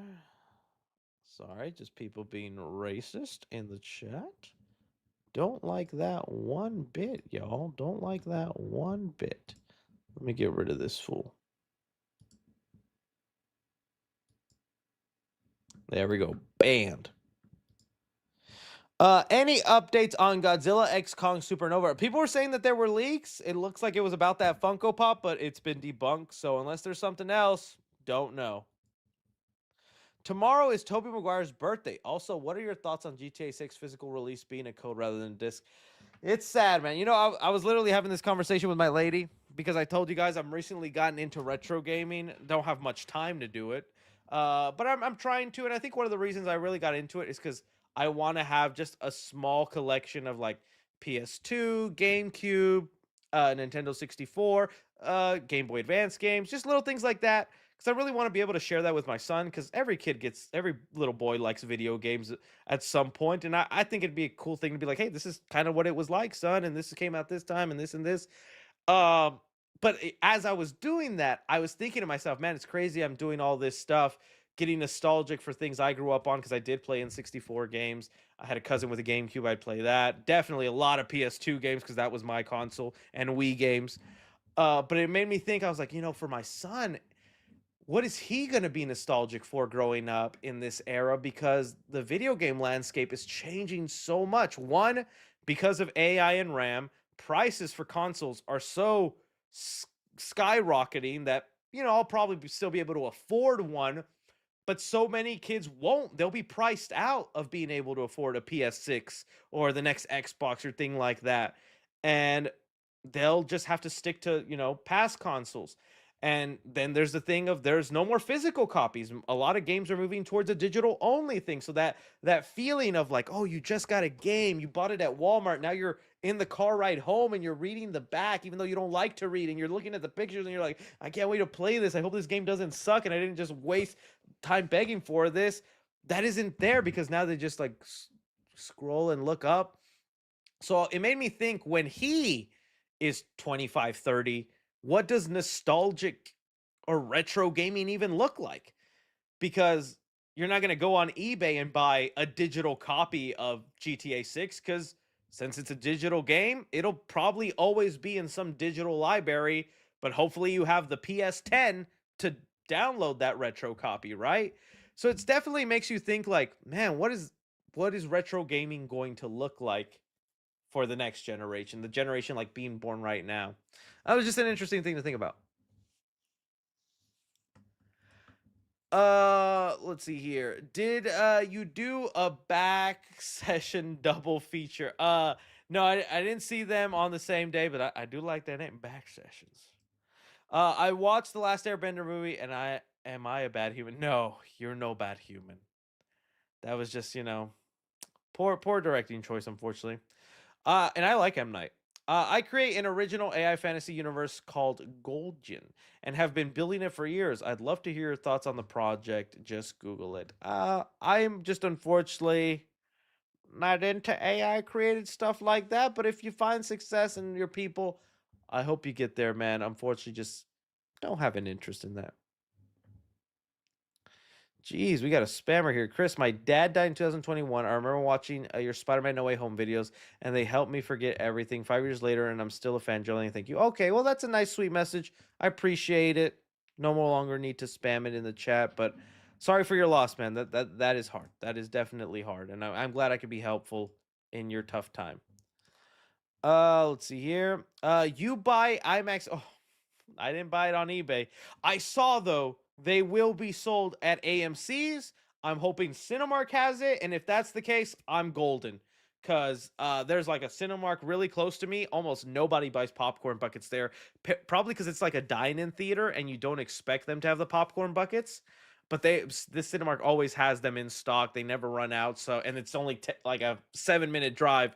So if AMC's selling the IMAX, hopefully Cinemark does, and if it is, I can get my bucket without paying. So if you're also in the camp like me where you missed out on pre-orders for the IMAX camera, AMC is eventually going to sell it. There's tons of AMCs everywhere. So that means that price is going to go way down because there's going to be a lot of those buckets everywhere. So don't buy second, don't do it. Wait. What do you think about GTA 6 controversy, and did you pre-order? Like, I definitely don't like the whole hiding or not paywalling game elements in there. You know, the $80, I think, what is it, like $60 or $80, but you don't get to play these game features. You don't get an online mode. All that just feels weird. It just, if the game costs 100, it costs 100, and just sell it for that, buddy. If you want to charge me more, then let me have a statue of that girl. Martinez waits, send in some love. Thank you so much. Have you seen Chainsaw Man? Do you like it? I've seen one episode. I do want to finish it. Just never got around to it. I appreciate you wanting to, but now knowing, you're using AI, I can assume how you're going to make it, and I would prefer not to have an AI created logo or a graphic. Hey, Chris 3C. Hey, 3C. How would you feel about a Cars 4, or did McQueen's story wrap perfect in 3, so we don't need it? I've never seen Cars 3. Cars 2 made me so disappointed and mad with that world. No interest to see Cars 3. So to this day, I have still not seen 3. I will say that's an awesome poster, and I do like the McQueen is fading. He's fading. But I actually still have not. I know. I need to see it. But that's how much Cars 2 pissed me off. I would be down for 4, though. Hey, 3C, if you were to go back in time and have any horror franchise have a raw, disgusting movie like the 2000 Zombies, Rob Zombie Halloween movie, what was it? I mean, I'd like to see that for Freddy Krueger, Nightmare on Elm Street, because what they came out with was such just a bland, poor imitation of the original in that remake. I'd rather get a Rob Zombie Freddy Krueger, because that would at least have some sort of unique appeal and not just feel like a bad copy. So I'm gonna say that. If not, I'd like to see what a Rob Zombie Scream would look like. Just everyone white trash and the ghost face costume with huge tit.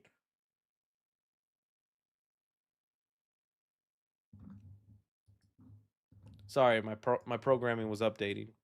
Hey, 3C, have you seen the Netflix release season 2 of their live action Avatar: The Last Airbender and Surprise?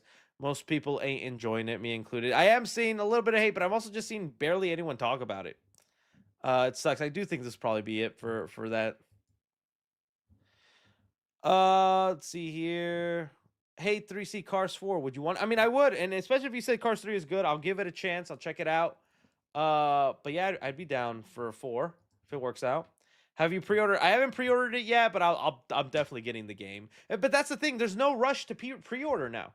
It used to be you pre-ordered so you can save your copy because the GameStop or Walmart or wherever you pre-ordered down the street was only going to get so many copies, so you pre-ordered.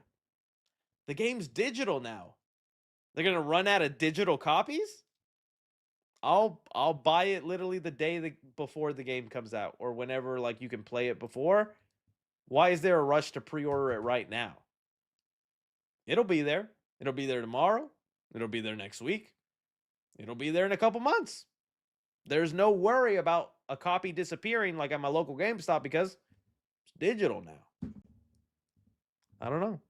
That's my thought. let's see here. Favorite type of microwave.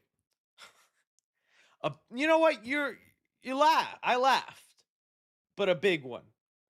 Okay, and you would know if you've ever had a small one, and then you've put a plate in there that doesn't fit right, or you do the pizza reheat method that I've done before. Which, hey, take my advice. If you ever want to reheat pizza the next day and have it actually be good, you put it in there with a cup of water, right? So you put your plate with your pizza, cup of water, and you heat it up for like, I don't know, a minute, and it actually comes to as close as to how it was when it arrived. Not perfect, but it's way better than just putting the single piece of pizza and hitting the minute. You're going to get a soggy bread. It's going to be not as good, tasty all over.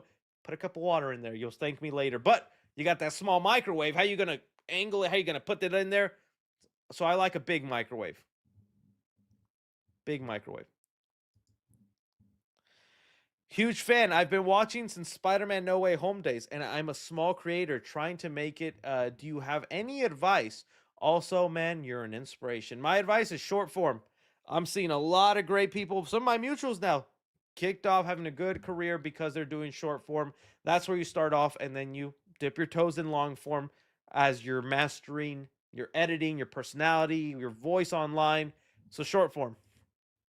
What if Blair Witch reboot took place in a power outage, like the one that happened in your live stream? I hope that witch is in here. I'd like to see her try. Hey, Chris, have you been paying attention to the World Cup? Also, no, any updates on 28 years later? They're saying it's maybe going to happen. I hope it does end up happening because I'd love to see that happen. I really do like what they've done so far with those two movies, so I need that third film. Haven't keeping up much with the World Cup. I have family members that are like really into it, obsessed with it.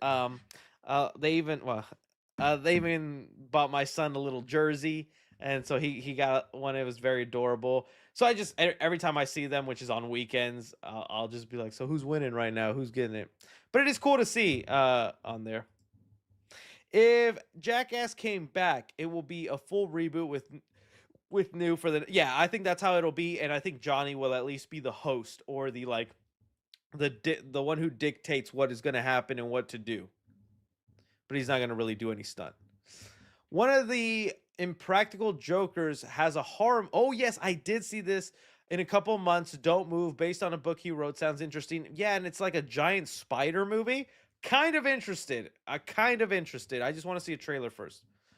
By the time Toy Story 6 comes out, you bring I think so, right? Because they like are spacing these movies out at least 7 to 10 years.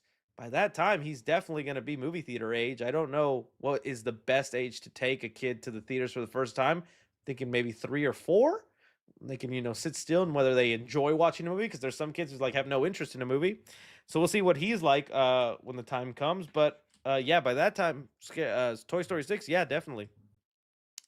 Okay, fine. Last question. If you could easily make a high quality film where you have full control of the output, would you? Be honest. I mean, heck yeah. If I had direct a movie and all that stuff, yeah. And we are headed down that road. I mean, you're dabbling with it, and that's cool, buddy. And I mean, you're not going to be alone. There's going to be someone that comes out with a software where you type in, make me Batman versus Joker, and have Joker be Sydney Sweeney. And it's going to look as good as the movies do nowadays. And that's just movies from now on. It's going to suck. Would you want Ares to be the villain for the DCU Wonder Woman movie? No, wasn't he already the villain for the first one? Let's get someone else. Let's do Cheetah Wright, or I don't know. I don't know very many Wonder Woman villains. Beyond the number of highlights, what's a quiet personal moment in your YouTube journey that shifted how you view your responsibility to your audience? I mean, it's just definitely making sure I'm not clickbaiting news or telling false stories. Every now and then I'll report on something that's like a rumor or that like we don't know how real it is and it comes out false, but I always try to on the next video or the next thing be like, hey guys, that ended up not being true. Sorry about that. This responsibility of not spreading misinformation. I mean, there's definitely also where I want to I don't even know how to say it, but I just want to be like, I just want to keep fun and entertainment. I don't want to be too much of preaching like this is how the movie should be, guys, or you can't like a movie because it did this. We all like our own different thing. At the end of the day, I just want to say what I thought about it. That's really about it. See you. Please sing me the toys. Please sing me and the toys trying to be from Lily Pads rapping in toys. Was she rapping it? Oh, she was rapping. I do not know the lyrics to that. Yo, I'm Lily Pad. Oh, what rhymes with pad? Oh, yo, I'm Lily Pad and I'm mad. Come with me and you'll see. 3C? Hee hee.